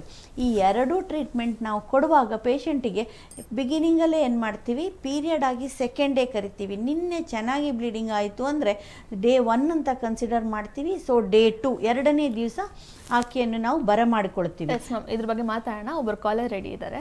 ಓಕೆ, ಹಲೋ ಮೇಡಮ್, ಅದೇ ಈಗ ತಾನೇ ಭಾಗ್ಯಲಕ್ಷ್ಮಿ ಅನ್ನೋರು ಕಾಲ್ ಮಾಡಿದ್ರಲ್ಲ. ಓಕೆ, ಮಾತಾಡಿ ಡಾಕ್ಟರ್ ಇದ್ದಾರೆ. ಫೈನ್. ಹಲೋ ಹಲೋ ಮಾತನಾಡಿ. ಮೇಡಮ್ ನಮಸ್ತೆ. ನಮಸ್ಕಾರ, ಹೇಳಿ. ಅದೇ ಈಗ ತಾನೇ ಭಾಗ್ಯಲಕ್ಷ್ಮಿ ಅನ್ನೋರು ಮುಂದೆ ಹೇಳಿ, ಕೇಳಿಸ್ಕೊಂಡಿದ್ದೀವಿ, ಮುಂದೆ ಹೇಳಿ. ಅದೇ ಮೇಡಮ್, ಅದು ಹಾಸ್ಪಿಟ್ಲು ಇಲ್ಲಿ ಯಾವ್ದು ಆ ತರ ಇಲ್ಲ, ಅದು ಬೇರೆ ಕಡೆ ಯಾವ್ದು ಅಂತ ನೀವು ಅಡ್ರೆಸ್ ಹೇಳಿದ್ರೆ. ನೀವು ದೊಡ್ಡಬಳ್ಳಾಪುರದಲ್ಲಿ ಆ ಥರ ಬೇರೆ ಹಾಸ್ಪಿಟ್ಲ್ ಇರ್ಬೋದು, ಹುಡುಕಿ ನೋಡಿ. ಸಿಗ್ಲಿಲ್ಲ ಅಂತಂದ್ರೆ ನೀವು ಬೆಂಗಳೂರಿಗೆ ಪ್ರಯಾಣ ಬೆಳೆಸಬೇಕಾಗತ್ತೆ. ಬೆಂಗಳೂರಿನಲ್ಲೂ ಬೇಕಾದಷ್ಟು ಆಸ್ಪತ್ರೆಗಳಿದ್ದಾವೆ ಈ ಪ್ರೆಗ್ನೆನ್ಸಿ ಸಲುವಾಗಿ. ಅರ್ಥಾತ್ ನೀವು ಪರ್ಟಿಕ್ಯುಲರ್ ಆಗಿ ಇನ್ಫರ್ಟಿಲಿಟಿ ಅರ್ಥಾತ್ ಪ್ರೆಗ್ನೆನ್ಸಿ ಆಗಬೇಕು ಅನ್ನೋ ಸಲುವಾಗಿಯೇ ಬೇಕಾದಷ್ಟು ಸೆಂಟ್ರ್ಗಳು ಬೆಂಗಳೂರಿನಲ್ಲಿ ಇದ್ದಾವೆ. ನೀವು ಆ ಥರ ಸೆಂಟ್ರ್ಗಳಿಗೂ ಕಾಂಟ್ಯಾಕ್ಟ್ ಮಾಡ್ಬೋದು. ನಮ್ಮಲ್ಲಿ ಬೇಕಾದರೂ ಬರಬಹುದು, ಅದು ನಿಮಗೆ ಬಿಟ್ಟಿದ್ದು, ಎಲ್ಲಿ ಹೋಗಬೇಕು ಅನ್ನೋದು ನಿಮಗೆ ಬಿಟ್ಟಿದ್ದು. ಆದರೆ ಆದಷ್ಟು ಬೇಗ ಒಂದು ಪ್ರೆಗ್ನೆನ್ಸಿ ಮಾಡ್ಕೊಳ್ಳಿ ಅಂತ ನಾವು ನಿಮಗೆ ಸಲಹೆ ಕೊಡ್ತೀವಿ. ಮೇಡಮ್ ಅಡ್ರೆಸ್ ನಿಮ್ಮದು? ಎಸ್, ಈ ಅಡ್ರೆಸ್ನ ನೀವು ಅಕಸ್ಮಾತ್ ನಿಮಗೆ ಮಿರಾಕಲ್ ಹಾಸ್ಪಿಟಲ್ ಅಡ್ರೆಸ್ ಬೇಕು ಅಥವಾ ನೀವು ಡಾಕ್ಟರ್ನ ನೇರವಾಗಿ ಭೇಟಿಯಾಗಬೇಕು ಅಂತ ಇದ್ದರೆ ಸ್ಕ್ರೀನ್ ಮೇಲೆ ಕಾಣ್ತಿರುವಂತಹ ಮೊಬೈಲ್ ನಂಬರ್ಗೆ ನೀವು ಕರೆ ಮಾಡಿದ್ರೆ ಅವರು ನಿಮಗೆ ಯಾವ ಹಾಸ್ಪಿಟಲ್ ಅಡ್ರೆಸ್ ಕೊಡ್ತಾರೆ ಮತ್ತು ಡಾಕ್ಟರ್ ಡೀಟೇಲ್ಸ್ ಕೊಡ್ತಾರೆ. ಸೊ ಪ್ರತಿಯೊಂದು ಕೂಡ ಅವ್ರು ನೀಡ್ತಾರೆ. ಸೊ ನೀವು ಸ್ಕ್ರೀನ್ ಮೇಲೆ ಕಾಣ್ತಿರುವಂತಹ ಮೊಬೈಲ್ ನಂಬರ್ಗೆ ನೀವು ಕರೆಯನ್ನು ಮಾಡಬೇಕು. ಸರಿ ಮೇಡಮ್. S, thank you. ವೀಕ್ಷಕರೇ, ನೀವು ಕೂಡ ನೋಡ್ತಾ ಇರ್ತೀರ, ಸಾಕಷ್ಟು ಜನ ನೇರವಾಗಿ ಡಾಕ್ಟರ್ನ ಭೇಟಿ ಮಾಡಬೇಕು ಅಂತ ಕೂಡ ಅನ್ಕೊತಾ ಇರ್ತಾರೆ. ಬಿಕಾಸ್ ಕಾರ್ಯಕ್ರಮದ ಮೂಲಕ ಮಾತಾಡೋಕ್ಕೆ ಅಷ್ಟು ನಿಮಗೆ ಒಂಥರ ಅನ್ಸಲ್ಲ. ಬಟ್ ಸ್ಟಿಲ್ ಲೈಕ್ ಪ್ರೈವೇಟ್ ಬೇಕೋ, ಪ್ರೈವಸಿ ಬೇಕೋ, ಡೈರೆಕ್ಟಾಗಿ ಡಾಕ್ಟರ್ ಜೊತೆ ಮಾತನಾಡಬೇಕು ಅಂತ ಇದ್ರೆ ಸ್ಕ್ರೀನ್ ಮೇಲೆ ಕಾಣ್ತಿರುವಂತಹ ಮೊಬೈಲ್ ನಂಬರ್ಗೆ ಕರೆ ಮಾಡಿದ್ರೆ ನಿಮಗೆ ಡಾಕ್ಟರ್ ಜೊತೆ ಮಾತನಾಡುವ ಅವಕಾಶ ಕೂಡ ಸಿಗುತ್ತೆ. ಆ್ಯಂಡ್ ಡಾಕ್ಟರ್ನ ನೇರವಾಗಿ ಭೇಟಿ ಆಗುವಂತಹ ಅವಕಾಶ ಕೂಡ ಸಿಗುತ್ತೆ. ಇನ್ನು ಸಾಕಷ್ಟು ಜನ ಬಿಕಾಸ್ ನಿಮ್ಮನ್ನ ಡೈರೆಕ್ಟಾಗಿ ಮಾತಾಡೋದು, ಬಿಕಾಸ್ ಅವಾಗೊಂದು ಕ್ಲಾರಿಟಿ ಸಿಗುತ್ತೆ. ಕೆಲವೊಬ್ರು ಕಾರ್ಯಕ್ರಮದಲ್ಲಿ ಸ್ವಲ್ಪ ಪ್ರೈವಸಿ ಮೇಂಟೈನ್ ಮಾಡಬೇಕು, ಈ ಥರದ್ದೆಲ್ಲ ಥಾಟ್ಸ್ ಇರುತ್ತೆ. ಸೊ ಹಾಗಾಗಿ ನೇರವಾಗಿ ಮಾತಾಡೋಕೆ ನಿಮಗೆ ಒಂದು ನವ್ಯ ಹೇಳಿದ ಪರ್ಫೆಕ್ಟ್. ಒಂದು ಅವರಿಗೆ ನೀವು ಹೇಳಿದ ಹಾಗೆ ಪ್ರೈವಸಿ ಬೇಕು. ಇನ್ನೊಂದು ಏನಾಗುತ್ತೆ ಅಂದ್ರೆ ಈ ಕಾರ್ಯಕ್ರಮದ ಕಡೆಗೆ ಗಮನ ಇರುತ್ತೆ ನೋಡಿ. ಹೌದು, ಪ್ರಶ್ನೆಗಳು ಆಮೇಲೆ ಉದ್ಭವ ಆಗುತ್ತೆ. ಕೂತ್ಕೊಂಡು ಮನಸ್ಸಿನಲ್ಲಿ ಯೋಚನೆ ಮಾಡಿದಾಗ ನಂತರ ಹೊಳೆಯುತ್ತವೆ ಕೆಲವು ಪ್ರಶ್ನೆಗಳು. ಸೊ ಹಾಗಾಗಿ ಕೂಡ ಕೆಲವರಲ್ಲಿ ಪ್ರಶ್ನೆಗಳು ಕೇಳುವಂತಹ ಸಂದರ್ಭ ಬರುತ್ತೆ. ಸೊ ಅದಕ್ಕೆ ನಿಮ್ಮ ಡೈರೆಕ್ಟ್ ನಂಬರ್ ನಾವು ಕೊಟ್ಟಿರ್ತೀವಿ ನಾವು. ಸೊ ಡೈರೆಕ್ಟ್ ಆಗಿ ನಿಮ್ಮನ್ನ ಕಾಂಟ್ಯಾಕ್ಟ್ ಮಾಡ್ಲಿ ಅಂತ. ಸರಿ, ನಾವು ಮಾತನಾಡ್ತಾ ಇದ್ವಿ ಇನ್ನು ಯಾಕೆ ಒಂದು ಎಗ್ ಸ್ಟಿಮ್ಯುಲೇಟ್ ಆಗಿರಲ್ಲ ಅನ್ನೋದ್ರ ಬಗ್ಗೆ ನಾವು. Right, correct. ಎಗ್ ಸ್ಟಿಮ್ಯುಲೇಟ್ ಆಗಲ್ಲ ಅಂದ್ರೆ ನಾವೀಗ ಆಗ್ಲೇ ನಾನು ಇದನ್ನ ಒಂದು ಚೂರು ಸ್ಟಾರ್ಟ್ ಮಾಡಿದ್ದೆ. ಅರ್ಥಾತ್ ಎಗ್ ಸ್ಟಿಮ್ಯುಲೇಟ್ ಆಗೋದಕ್ಕೆ ನಾವು IUI ಅಲ್ಲಿ ಅಥವಾ IVF ನಲ್ಲಿ ಸೆಕೆಂಡ್ ಡೇ ಆಫ್ ಪೀರಿಯಡ್ ಕರೆದು, ಅಂದರೆ ಅವ್ರದ್ದು ಇನ್ವೆಸ್ಟಿಗೇಷನ್ ಎಲ್ಲ ಮುಂಚೆನೇ ಮಾಡ್ಕೊಂಡಿರ್ತೀವಿ ನೋಡಿ. ಮುಂಚಿನ ಸೈಕಲ್ ಎಕ್ಸಾಂಪಲ್ ಮಾರ್ಚ್ನಲ್ಲಿ ಆಕೆಗೆ ನಾವು ಟ್ರೀಟ್ಮೆಂಟ್ ಕೊಡ್ತೀವಿ ಅಂತಂದರೆ ನಾವು ಫೆಬ್ರವರಿನಲ್ಲೇ ಆಕೆದೆಲ್ಲ ಒಂದು ಬೇಸಿಕ್ ವರ್ಕಪ್ ಮಾಡಿಬಿಟ್ಟಿರ್ತೀವಿ. ಟ್ಯೂಬ್ ಚೆನ್ನಾಗಿದೆಯಾ, ಯೂಟ್ರಸ್ ಚೆನ್ನಾಗಿದೆಯಾ, ಹಸ್ಬೆಂಡ್ ಸ್ಯಾಂಪಲ್ ಚೆನ್ನಾಗಿದೆ, ಇತ್ಯಾದಿ ನೋಡ್ಕೊಂಡಿರ್ತೀವಿ. ಈ ತಿಂಗಳಲ್ಲಿ ನಾವು ಬಂದಾಗ ಸೆಕೆಂಡ್ ಡೇಯಿಂದ ನಾವು ಇಂಜೆಕ್ಷನ್ಸ್ ಅಥವಾ ಮಾತ್ರೆ ಕೊಡ್ತೀವಿ. 2 ಕೊಟ್ಟಾಗ ಆಕೆಗೆ ಎಗ್ ಸ್ಟಿಮ್ಯುಲೇಟ್ ಆಗಬೇಕು. ನಮಗೆ ಬೇಕಾದ ಹಾಗೆ ಎಗ್ಗಿನ ಸಂಖ್ಯೆಗಳು, ಎಗ್ ಅಂದರೆ ಮೊಟ್ಟೆ, ಅಂದರೆ ನಾವು ಈ ಓವರಿ ಪರೀಕ್ಷೆ ಮಾಡ್ತೀವಿ, ಕೆಳಗಿನಿಂದ ಪ್ರೋಬ್ ಹಾಕ್ತೀವಿ. ನಾವು ಆಕೆಗೆ ಯೂಟ್ರಸ್ನ ಪಕ್ಕದಲ್ಲಿರುವ ಅಂಡಕೋಶ ಅಥವಾ ಅಂಡಾಶಯದೊಳಗಡೆ ಈ ಫಾಲಿಕಲ್ಸ್ ಅಂತ ಇರುತ್ತೆ, ಆ ಫಾಲಿಕಲ್ ಒಳಗಡೆ ಎಗ್ ಇರುತ್ತೆ. ನಮಗೆ ಮೊಟ್ಟೆ ಡೈರೆಕ್ಟಾಗಿ ಕಾಣಲ್ಲ, ಆ ಫಾಲಿಕಲ್ ಅನ್ನೋದು ನಮಗೆ ಕಾಣುತ್ತೆ. ಸೊ ಆ ಫಾಲಿಕಲ್ನ ನಾವು ಚೆಕ್ ಮಾಡ್ತೀವಿ. ಏನು ಚೆಕ್ ಮಾಡ್ತೀವಿ? ಒಳಗಿಂದ ಸ್ಕ್ಯಾನ್ ಮಾಡಿದಾಗ ನಾವು ಗರ್ಭಕೋಶ ಚೆನ್ನಾಗಿದೆಯಾ, ಗರ್ಭಕೋಶದ ಒಳಗಿನ ಲೇಯರ್ ನಮಗೆ ಬೇಕಾದ ಥರ ಇದೆಯಾ, ಪ್ಲಸ್ ಈ ಫಾಲಿಕಲ್ಸ್ ಒಳಗಡೆ ಇರುವಂಥ ಎಗ್ಗೋಸ್ಕರ ಫಾಲಿಕಲ್ ನೋಡ್ತೀವಿ. ಅರ್ಥಾತ್ ಸೈಜ್ ಎಷ್ಟಿದೆ ಫಾಲಿಕಲ್ದು, ಪ್ರತಿ ಫಾಲಿಕಲ್ಲು ನಮಗೆ ಬೇಕಾದ ಸೈಜ್ ಬರಬೇಕು. ಆಮೇಲೆ ಆ ಫಾಲಿಕಲ್ಸ್ ಇಂಜೆಕ್ಷನ್ ಕೊಟ್ಟ ಮೇಲೆ ನಂಬರ್ ಆ್ಯಂಡ್ ಸೈಜ್ ಇನ್ಕ್ರೀಸ್ ಆಗಬೇಕು. ಅದಕ್ಕೆ ನಾವು ಮಾತ್ರೆ ಇಂಜೆಕ್ಷನ್ ಕೊಟ್ಟು ಆಕೆನ ಮತ್ತೆ 7ನೇ ದಿವಸ ಅಥವಾ 8ನೇ ದಿವಸ ಮತ್ತೆ ಕರಿತೀವಿ. ಆಗ ನಮಗೆ ಆ ಎಗ್ಗದ ಸೈಜ್ ಡೆವಲಪ್ ಆಗಿರಬೇಕು. ನಮ್ಗೆ ಇಂತಿಷ್ಟು ದಿನಕ್ಕೆ ಇಂತಿಷ್ಟು ಅನ್ನೋ ಕ್ಯಾಲ್ಕುಲೇಷನ್ ಇರುತ್ತೆ. ಆ ಕ್ಯಾಲ್ಕುಲೇಷನ್ ಥರನೇ ಹೋದರೆ ಎಲ್ಲ ಚೆಂದ. ಸೊ ಅದನ್ನು ನೋಡ್ತೀವಿ. ಆಮೇಲೆ ನಮಗೆ ಆ ಸೈಜು ಕೂಡ ದೊಡ್ಡದಾಗಬೇಕು, ನಂಬರ್ ಕೂಡ ದೊಡ್ಡದಾಗಬೇಕು ಎಗ್ಗದು. ಇದು ಒಂದಷ್ಟು ಜನ ಪೇಷಂಟ್ಗಳಲ್ಲಿ ಆಗಲ್ಲ. ಯಾಕಾಗಲ್ಲ? ಮೋಸ್ಟ್ ಆಫ್ ದ ಟೈಮ್ಸ್ ಅವರಲ್ಲೇ ಕಾರಣ ಇರುತ್ತೆ. ಅಂದರೆ ಅವರ ಕೈಯಲ್ಲಿ ಇಲ್ಲದೆ ಹೋದರೂ ಅವರ ದೇಹ ಅಷ್ಟೊಂದು ಸಹಕರಿಸಲ್ಲ. ಎಷ್ಟೋ ಜನಕ್ಕೆ ಪ್ರಿಮೇಚೂರ್ ಒವೇರಿಯನ್ ಫೇಲ್ಯೂರ್ ಅಂತೀವಿ. ಅರ್ಥಾತ್ ಅವರಿಗೆ ಎಗ್ ಪ್ರೊಡ್ಯೂಸ್ ಮಾಡುವಂಥ ಕೆಪಾಸಿಟಿ ಇರಲ್ಲ. ಈಗ ನಿನ್ನೆ ಒಂದು ಪೇಷಂಟ್ ನೋಡಿದೆ, ಇನ್ನೂ 27 ಇಯರ್ಸ್ ಆಕೆಗೆ, ಬಟ್ ಮದುವೆಯಾಗಿ 4 ಇಯರ್ಸ್ ಆಗಿದೆ. ಆಲ್ರೆಡಿ ಒಂದು IVF ಸೈಕಲ್ ಮಾಡಿಸ್ಕೊಂಡಿದ್ದಾರೆ. ಸೊ ಲಾಸ್ಟ್ IVF ಸೈಕಲ್ ಮಾಡಿದಾಗ ಅವರಿಗೆ ಎಗ್ಸ್ ಓನ್ಲಿ ಹಾರ್ಡ್ಲಿ 4 or 5 ಬಂದಿದೆ. 2 ಓವರಿ ಸೇರಿ IVFಗೆ ಟ್ರೀಟ್ಮೆಂಟ್ ಕೊಟ್ಟು ಇಂಜೆಕ್ಷನ್ ಅಷ್ಟೊಂದು ಒಳ್ಳೆ ಇಂಜೆಕ್ಷನು, ಒಳ್ಳೆ ಕ್ವಾಲಿಟಿ ಪ್ಲಸ್ ಒಳ್ಳೆ ಡೋಸು, ಹೈ ಡೋಸ್ ಇಂಜೆಕ್ಷನ್ ಕೊಟ್ಟರೂ ಕೂಡ 2 ಓವರಿ ಸೇರಿ ಆಕೆಗೆ ಬರೀ 5 ಎಗ್ಸ್ ಬಂದಿದೆ. ಇನ್ನು 28 ಇಯರ್ಸು. ಆಕೆದೇನು ತಪ್ಪಿಲ್ಲ, ಆಕೆ ಮಾಡಬಹುದಾದಂಥದ್ದು ಯಾವುದೂ ಇಲ್ಲ, ಎಕ್ಸೆಪ್ಟ್ ನಾನು ಆಲ್ರೆಡಿ ಹೇಳಿದ ಹಾಗೆ ಸ್ವಲ್ಪ ಲೈಫ್ ಸ್ಟೈಲ್ ಚೇಂಜ್ ಮಾಡ್ಕೊಳ್ಳಿ, ಎಕ್ಸಸೈಸ್ ಮಾಡಿ, ನಿಮ್ಮದು ನ್ಯೂಟ್ರಿಷನ್ ಇಂಪ್ರೂವ್ ಮಾಡ್ಕೊಳ್ಳಿ, ಇತ್ಯಾದಿಗಳಲ್ಲದೆ ಅವರು ಮಾಡುವಂಥದ್ದು ಅತಿಯಾದಂಥದ್ದು ಏನೂ ಇಲ್ಲ. 5 ಫಾಲಿಕಲ್ಸ್ ಬಂದರೆ ಆಕೆಗೆ ಪ್ರೆಗ್ನೆನ್ಸಿ ಹೇಗಾಗುತ್ತೆ? ಬಹಳ ಕಷ್ಟ. ಈ ಥರ ಆಗೋದೇ ಇಲ್ಲ ಅಂತ ನಾವು ಹೇಳೋಕ್ಕೆ ಬರಲ್ಲ, ಬಟ್ ಪ್ರೆಗ್ನೆನ್ಸಿ ಆಗೋದು ಬಹಳ ಕಷ್ಟ ಆಗುತ್ತೆ. ನಮಗೆ ಎಗ್ ಸ್ಟಿಮ್ಯುಲೇಟ್ ಮಾಡಿದಾಗ ಮಿನಿಮಮ್ ಅಂದರೆ ಒಂದು ಎಲ್ಲ ಸರಿ ಇದೆ ಅಂತ ಹೇಳ್ಬೇಕಂದ್ರೆ ನಮಗೊಂದು 15-20 ಮೊಟ್ಟೆಗಳು ಬರಬೇಕು. ಯಾಕಂದರೆ ಈ ಮೊಟ್ಟೆಗಳು ಬಂದಿದ್ದೆಲ್ಲ ಫಲಿತ ಆಗಲ್ಲ. ಈಗ ಹಾಕಿದ ಗಿಡ ಎಲ್ಲ ಸಸಿಗಳೆಲ್ಲ ಚಿಗುರಲ್ಲ ನೋಡಿ, ಹಾಕಿದ ಬೀಜ ಎಲ್ಲ ಮೊಳೆತು ಸಸಿ ಆಗಲ್ಲ. ಸೊ ಹಾಗೆ ಈ ಎಗ್ಗಳೆಲ್ಲ ಅವು ಭ್ರೂಣ ಆಗಲ್ಲ. ಆ ಎಗ್ಗಳು ಒಂದು 15-20 ಬಂದರೆ ಕೊನೆಗೆ ಎಂಬ್ರಿಯೋ ಟ್ರಾನ್ಸ್ಫರ್ ಟೈಮಲ್ಲಿ ನಮಗೆ 4-3 ಉಳ್ಕೊಳ್ಳುತ್ತೆ ಕೈಯಲ್ಲಿ. ಅದು ಬರೋದೇ ಬಿಗಿನಿಂಗಲ್ಲೇ 3-5 ಬಂದರೆ ಕೊನೆಯಲ್ಲಿ ನಮ್ಗೆ ಏನೂ ಉಳಿಯಲ್ಲ, ಎಂಬ್ರಿಯೋಸೇ ಏನೂ ಫಾರ್ಮ್ ಆಗಿರಲ್ಲ. ಸೊ ಇದಕ್ಕೆ ನಾವೇನು ಮಾಡ್ತೀವಿ ಅಂತಂದರೆ, ಒಂದು ಪೇಷಂಟ್ ಕಡೆಯಿಂದ ಮಾಡುವಂಥದ್ದು ಏನು ಅನ್ನೋದು ಆಲ್ರೆಡಿ ಹೇಳಿದೆ ನಾನು. ನಮ್ಮ ಕಡೆಯಿಂದ ಈ ಎಗ್ ಬರಬೇಕಂತಂದರೆ ನಾವು ಏನು ಮಾಡ್ತೀವಿ ಅಂದರೆ ಆಕೆಗೆ ಮೆಡಿಸಿನ್ಸ್ ಕೊಡ್ತೀವಿ, ಫಸ್ಟಿಗೆ ನಾವು ಕೌನ್ಸಿಲಿಂಗ್ ಮಾಡ್ತೀವಿ, ಇನ್ನೂ ಬಹಳಷ್ಟು ಕೆಲಸ ಇರುತ್ತೆ. ಸೊ ಇದನ್ನ ಮಾಡ್ಕೊತೀವಿ. ಬಟ್ ಮೊಟ್ಟೆ ಬಂದಿಲ್ಲ ಅಂದರೆ ಪ್ರಿಮೆಚೂರ್ ಒವೇರಿಯನ್ ಫೇಲ್ಯೂರ್ ಇರುತ್ತೆ. ಅಂದರೆ ಆಕೆಗೆ ಮೊಟ್ಟೆ ಕೊಡುವಂಥ ಕೆಪ್ಯಾಸಿಟಿ ಬಹಳ ಕಡಿಮೆ ಇರುತ್ತೆ. ಓವರಿಗೆ ಬ್ಲಡ್ ಸಪ್ಲೈ ಅಷ್ಟು ಚೆನ್ನಾಗಿ ಫಾರ್ಮ್ ಆಗಿರಲ್ಲ, ಡೆವಲಪ್ ಆಗಿರಲ್ಲ. ಅದಕ್ಕೋಸ್ಕರ ಈ ಥರ ಆಗುತ್ತೆ. ಇದು ತಪ್ಪು ಅಂತಲ್ಲ, ಕಾಯಿಲೆ ಅಂತಲ್ಲ, ಬಟ್ ಅವರ ದೇಹ ಪ್ರವೃತ್ತಿನೇ ಆ ಥರ ಇರುತ್ತೆ. ಇನ್ನು ಅದರ another end of the spectrum polycystic ovarian syndrome ಅಂತೀವಿ. ಅಂದರೆ ಅದರಲ್ಲಿ ಜಾಸ್ತಿ ಎಗ್ಸ್ ಪ್ರೊಡ್ಯೂಸ್ ಮಾಡ್ತಾ ಇರ್ತಾರೆ ಅವರು. ಅದರಿಂದಾಗಿ ಫರ್ಟಿಲಿಟಿ ಜಾಸ್ತಿ ಆಗುತ್ತೆ ಅಂತಲ್ಲ, ಅವ್ರಿಗೆ ಇನ್ನೇನು ಬೇರೆ ಸಮಸ್ಯೆ ಇರುತ್ತೆ. ಬಟ್ ಈ ಮೊಟ್ಟೆ ಬಂದಿಲ್ಲ ಅಂದರೆ ಇದಿಷ್ಟು. ಇದು ನಿಮಗೆ ಅರ್ಥ ಆಯಿತು ಅನ್ಕೋತೀನಿ. ಮ್ಯಾಮ್, ಇನ್ನು ಮೊಟ್ಟೆ ಬಂದಿಲ್ಲ ಅಂದರೆ ಏನೆಲ್ಲ ಆಗುತ್ತೆ ಅಂತ ನೀವು ಹೇಳಿದ್ರಿ. ಇಫ್ ಇನ್ ಕೇಸ್ ಆ ಮೊಟ್ಟೆ ತುಂಬ ಚೆನ್ನಾಗಿ ಇಂಪ್ರೂವ್ ಆಗಬೇಕು ಅಂತ ಅಂದರೆ ಯಾವ ರೀತಿ ಕ್ರಮಗಳನ್ನು ಪಾಲಿಸಬೇಕು? ಅದನ್ನ ಡಾಕ್ಟರ್ ಸೈಡಿಂದ ಅಥವಾ ಪೇಷಂಟ್ ಸೈಡಿಂದ ಯಾವ ರೀತಿ ಕ್ರಮಗಳನ್ನ ಫಾಲೋ ಮಾಡಬೇಕು ಅಂತ ಮ್ಯಾಮ್? ನಿಮ್ಮ ಪ್ರಶ್ನೆಗೆ ಅರ್ಧ ಉತ್ತರ ಆಗಲೇ, ಮುಂಚಿನ ಪ್ರಶ್ನೆಗೆ ಉತ್ತರ ಕೊಟ್ಟಾಗಲೇ ಕೊಟ್ಬಿಟ್ಟಿದ್ದೀನಿ ಅಂದ್ಕೊಳ್ತೀನಿ. ಅಂದರೆ ಪೇಷಂಟ್ ಏನು ಮಾಡಬೇಕು ಅನ್ನೋದನ್ನು ನಾನು ಹೇಳಿದ್ದೀನಿ ನಿಮಗೆ. ಇನ್ನು ಡಾಕ್ಟ್ರಾಗಿ ನಾವು ಏನು ಮಾಡ್ತೀವಿ ಅಂತಂದರೆ, first of all last time scan ಮಾಡ್ಕೊಂಡಿರ್ತೀವಿ ನೋಡಿ, ಹೇಳಿದೆ ನಾನು ಮುಂಚಿನ ತಿಂಗಳಲ್ಲೇ ಎಲ್ಲ ತಯಾರಿ ಆಗಿರುತ್ತೆ ಅಂತ. ಸೊ ಆಗ ಸ್ಕ್ಯಾನ್ ಮಾಡಿದಾಗಲೇ ಆಕೆಗೆ ಎಷ್ಟು ಎಗ್ಸ್ ಅಂತ ಆಲ್ರೆಡಿ ಬೇಸಿಕ್ ಆಗಿ, ಅಂದರೆ ಡೇ 2 ಸ್ಕ್ಯಾನ್ ಮಾಡಿದಾಗ ಆ್ಯಂಟ್ರಲ್ ಫಾಲಿಕಲ್ ಕೌಂಟ್ ಅಂತ ಹೇಳಿರ್ತೀವಿ, ಅದು ಎಷ್ಟು ಬಂದಿದೆ ಅನ್ನೋದನ್ನು ನಾವು ಆಗಲೇ ನೋಡಿಕೊಂಡು ಒಂದು ಡಿಸೈಡ್ ಮಾಡಿ ನಾವು ಕೇಸ್ ಶೀಟಲ್ಲಿ ಬರೆದಿರ್ತೀವಿ. ಯಾಕಂದರೆ ಇದು ಕೌನ್ಸಲಿಂಗಿಗೆ ವೆರಿ ವೆರಿ ಇಂಪಾರ್ಟೆಂಟ್. ಅಂದರೆ ಈಕೆಗೆ ಎಷ್ಟು ಇಂಜೆಕ್ಷನ್ ಡೋಸ್ ಕೊಡಬೇಕು, ಈಕೆಗೆ ಬೇರೆ ಮೆಡಿಸಿನ್ಸ್ ಏನಾದರೂ ಕೊಡಬೇಕಾ, ಪ್ಲಸ್ ಅವರಿಗೆ ನಾವು ಅದನ್ನು ಎಕ್ಸ್ಪ್ಲೇನ್ ಮಾಡಬೇಕು. ಎಲ್ಲ ಮಾಡಿ ಎಗ್ ಸ್ಟಿಮ್ಯುಲೇಟ್ ಮಾಡಿ ಅಷ್ಟೊಂದು ಹೈ ಡೋಸ್ ಇಂಜೆಕ್ಷನ್ ಹಾಕಿ ಆಕೆಯ ಸಮಯ ಇಷ್ಟು ದಿವಸನ ಕರೆಸ್ಕೊಂಡು ಇಂಜೆಕ್ಷನಿಗೆ ಎಲ್ಲ ದುಡ್ಡೆಲ್ಲ ಅವ್ರು ಕೊಟ್ಟು ಕೊನೆಗೆ ಎಗ್ಸ್ ಬಂದಿಲ್ಲ, ಆ ಎಗ್ಸ್ ಫಲಿತ ಆಗಿಲ್ಲ, ಭ್ರೂಣ ಆಗಿಲ್ಲ, ಅಥವಾ ಭ್ರೂಣ ಆದಮೇಲೆ ನಾವು ಗರ್ಭಕೋಶದ ಒಳಗಡೆ ಹಾಕಿದರೂ ಕೂಡ ಪ್ರೆಗ್ನೆನ್ಸಿ ಆಗಿಲ್ಲ. ಅಲ್ಟಿಮೇಟ್ ನಾನು ಪದೇ ಪದೇ ಹೇಳ್ತೀನಿ, ಎಂಡ್ ಪಾಯಿಂಟ್ ಈಸ್ ಪ್ರೆಗ್ನೆನ್ಸಿ ಕೂಡ ಅಲ್ಲ, ಮಗುವನ್ನು ಮನೆಗೆ ಕರ್ಕೊಂಡು ಹೋಗೋದು ಈ ಪ್ರಯಾಣದ ಕೊನೆಯ ಎಂಡ್ ಪಾಯಿಂಟ್. ಅಂದರೆ ಆಕೆ ಆರೋಗ್ಯವಂತವನ್ನು ಮಾದವಾದಂಥ ಮಗುವನ್ನು ಮನೆಗೆ ಕರ್ಕೊಂಡು ಹೋಗಬೇಕು. ಸೊ ಈ ಬಿಗಿನಿಂಗಲ್ಲೇ ಎಡುತ್ತಾ ಇದ್ದರೆ, ಅರ್ಥಾತ್ ಮೊಟ್ಟೆನೇ ಬಂದಿಲ್ಲ ಅನ್ನೋ ಇನಿಷಿಯಲ್ ಸ್ಟೆಪ್ಪಲ್ಲೇ ನಮಗೆ ಪ್ರಾಬ್ಲಮ್ ಆಯ್ತಂದರೆ ಕಷ್ಟ ಆಗುತ್ತೆ. ಸೊ ನಾವು ಕೌನ್ಸಲಿಂಗ್ ಮಾಡಬೇಕು, ಆಕೆಗೆ ಹೇಳಬೇಕು ಇಷ್ಟೇ ಮೊಟ್ಟೆ ಇರೋದು ಅಂತ. ನಮಗೆ ಅದಕ್ಕೆ ಅವರು ಮನಸ್ಸಿಗೆ ತಯಾರಿ ಆಗಿರ್ತಾರೆ ನೋಡಿ ಪೇಷಂಟು.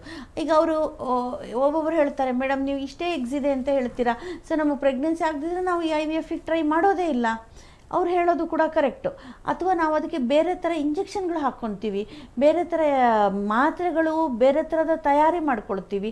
ಪ್ಲಸ್ ಇಂಜೆಕ್ಷನ್ ಡೋಸ್ ನಾವು ಡೇಟುಗೆ ಹೈ ಡೋಸನ್ನ ಡಿಸೈಡ್ ಮಾಡ್ತೀವಿ. ಯಾಕಂದರೆ ಇವ್ರ ಬಾಡಿ ಕಡಿಮೆ ಡೋಸಿಗೆ ಕೇಳ್ತಾ ಇಲ್ಲ, ಹೈ ಡೋಸ್ ಆಫ್ ಇಂಜೆಕ್ಷನ್ ಬೇಕಾಗತ್ತೆ.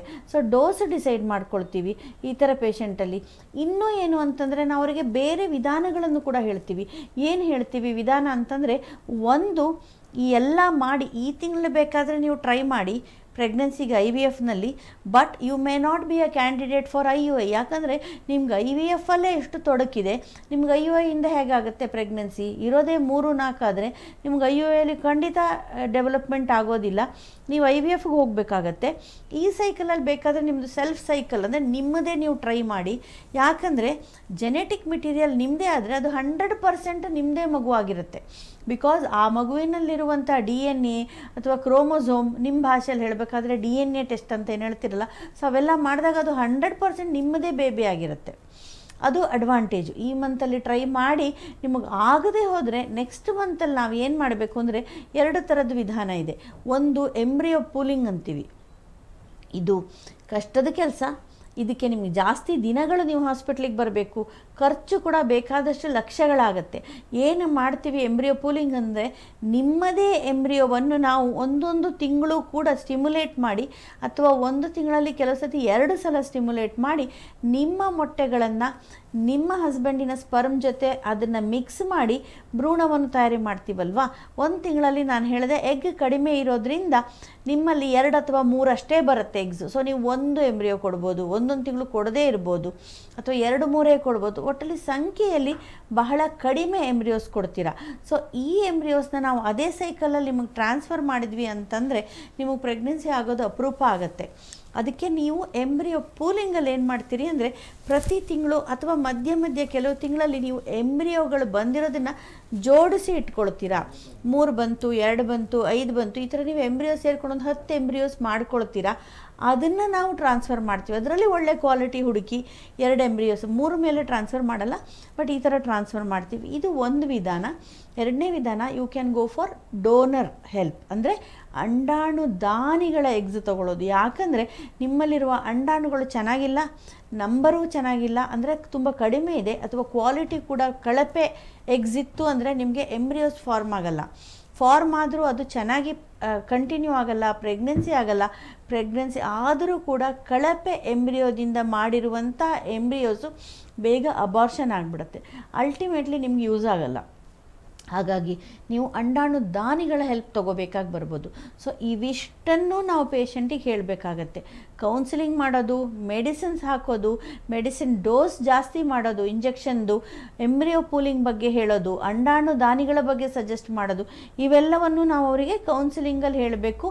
ನಮ್ಮ ಟ್ರೀಟ್ಮೆಂಟು ಅದೇ ಥರ ಕಂಟಿನ್ಯೂ ಆಗಬೇಕು. ಯಾರಿಗೆ ಈ ಥರ ಎಗ್ ತುಂಬ ಕಡಿಮೆ ಇರುವವರು, ಅಥವಾ ಮೊಟ್ಟೆ ಸ್ಕ್ಯಾನಿಂಗ್ ಮಾಡಿದಾಗ ಕಡಿಮೆ ಬಂತು ಅಂತ ಯಾರು ಇರ್ತಾರೆ, ಅವ್ರಿಗೆ ಇವೆಲ್ಲ ಇನ್ಫಾರ್ಮೇಷನ್ನು ನಾವು ಕೊಟ್ಟು ಅವರಿಗೆ ಯಾವ ರೀತಿ ಬೇಕು ಆ ಥರ ನಾವು ಪ್ರೊಸೀಡ್ ಮಾಡಬೇಕಾಗತ್ತೆ. ಯಾಕಂದರೆ suggestion is ours, decision is theirs ಅಲ್ವಾ. Yes ma'am. ಇನ್ನು ಯೂಶುವಲ್ ಆಗಿ IUI ಟ್ರೀಟ್ಮೆಂಟ್ಗೆ ಸಾಕಷ್ಟು ಜನ ತುಂಬ ಗೊಂದಲದಲ್ಲಿರ್ತಾರೆ. ಸೊ ನೀವು ಯಾವ ರೀತಿ ಅವ್ರಿಗೆ ಕೌನ್ಸಿಲಿಂಗ್ ಮಾಡ್ತೀರಾ ಅಥವಾ ಯಾವ ರೀತಿ ಇನ್ಸ್ಟ್ರಕ್ಷನ್ಸ್ ಕೊಡ್ತೀರಾ ಅಂತ, ನೆಕ್ಸ್ಟ್ ಅದಾದಮೇಲೆ ಅದು ಸಕ್ಸಸ್ ಆಗಿರ್ಬೋದು, ಫೇಲ್ಯೂರ್ ಆದಮೇಲೂ ಅದ್ರ ಬಗ್ಗೆ ನೀವು ಯಾವ ರೀತಿ ಅವ್ರಿಗೆ ಕೌನ್ಸಿಲಿಂಗ್ ಮಾಡ್ತೀರಾ ಅಂತ ಯೂಶುವಲ್ ಆಗಿ? ಇದು ಕೂಡ ತುಂಬ ಸಾಮಾನ್ಯವಾದಂತಹ ಪ್ರಾಕ್ಟಿಕಲ್ ಪ್ರಶ್ನೆ. ಈ ಪೇಷಂಟ್ಸು ಪ್ರೆಗ್ನೆಂಟ್ ಆಗಿಲ್ಲ ಅಂತಂದರೆ ಬರ್ತಾರೆ, ಅವ್ರ ತಲೆಯಲ್ಲಿ ಏನು ಅಂತಂದರೆ ಎಲ್ಲ ಚೆನ್ನಾಗಿರುತ್ತೆ, ನನಗೆ IUI ಅಲ್ಲೇ ಪ್ರೆಗ್ನೆನ್ಸಿ ಆಗೋಗ್ಬಿಡುತ್ತೆ ಅಂತ. ಇದು ಕೆಲವರಿಗೆ ಸತ್ಯ ಇರ್ಬೋದು, ಆದರೆ ಎಲ್ರಿಗೂ ಇದು ಅಪ್ಲೈ ಆಗೋದಿಲ್ಲ. ನಾವೇನು ಮಾಡ್ತೀವಿ, ಮುಂಚಿನ ತಿಂಗಳಲ್ಲೇ ಆಕೆದ್ದು ಪ್ಲಸ್ ಆತನದ್ದು ಟೆಸ್ಟ್ಗಳು ಮಾಡಿ ದಂಪತಿಗಳನ್ನು ಒಟ್ಟಿಗೆ ಕರಿತೀವಿ. ಅಂದರೆ ಒಂದು ಕಪಲನ್ನು ಒಟ್ಟಿಗೆ ಒಳಗಡೆ ಕರಿತೀವಿ. ಕೌನ್ಸಲಿಂಗ್ ಇಬ್ಬರಿಗೂ ಅಪ್ಲೈ ಆಗುತ್ತೆ, ಯಾಕಂದರೆ ಇಬ್ಬರಲ್ಲಿ ಪ್ರಾಬ್ಲಮ್ ಇರ್ಬೋದು ಅಥವಾ ಒಬ್ರದ್ದೊಬ್ಬರಿಗೆ ಸಂಬಂಧ ಇರುತ್ತೆ.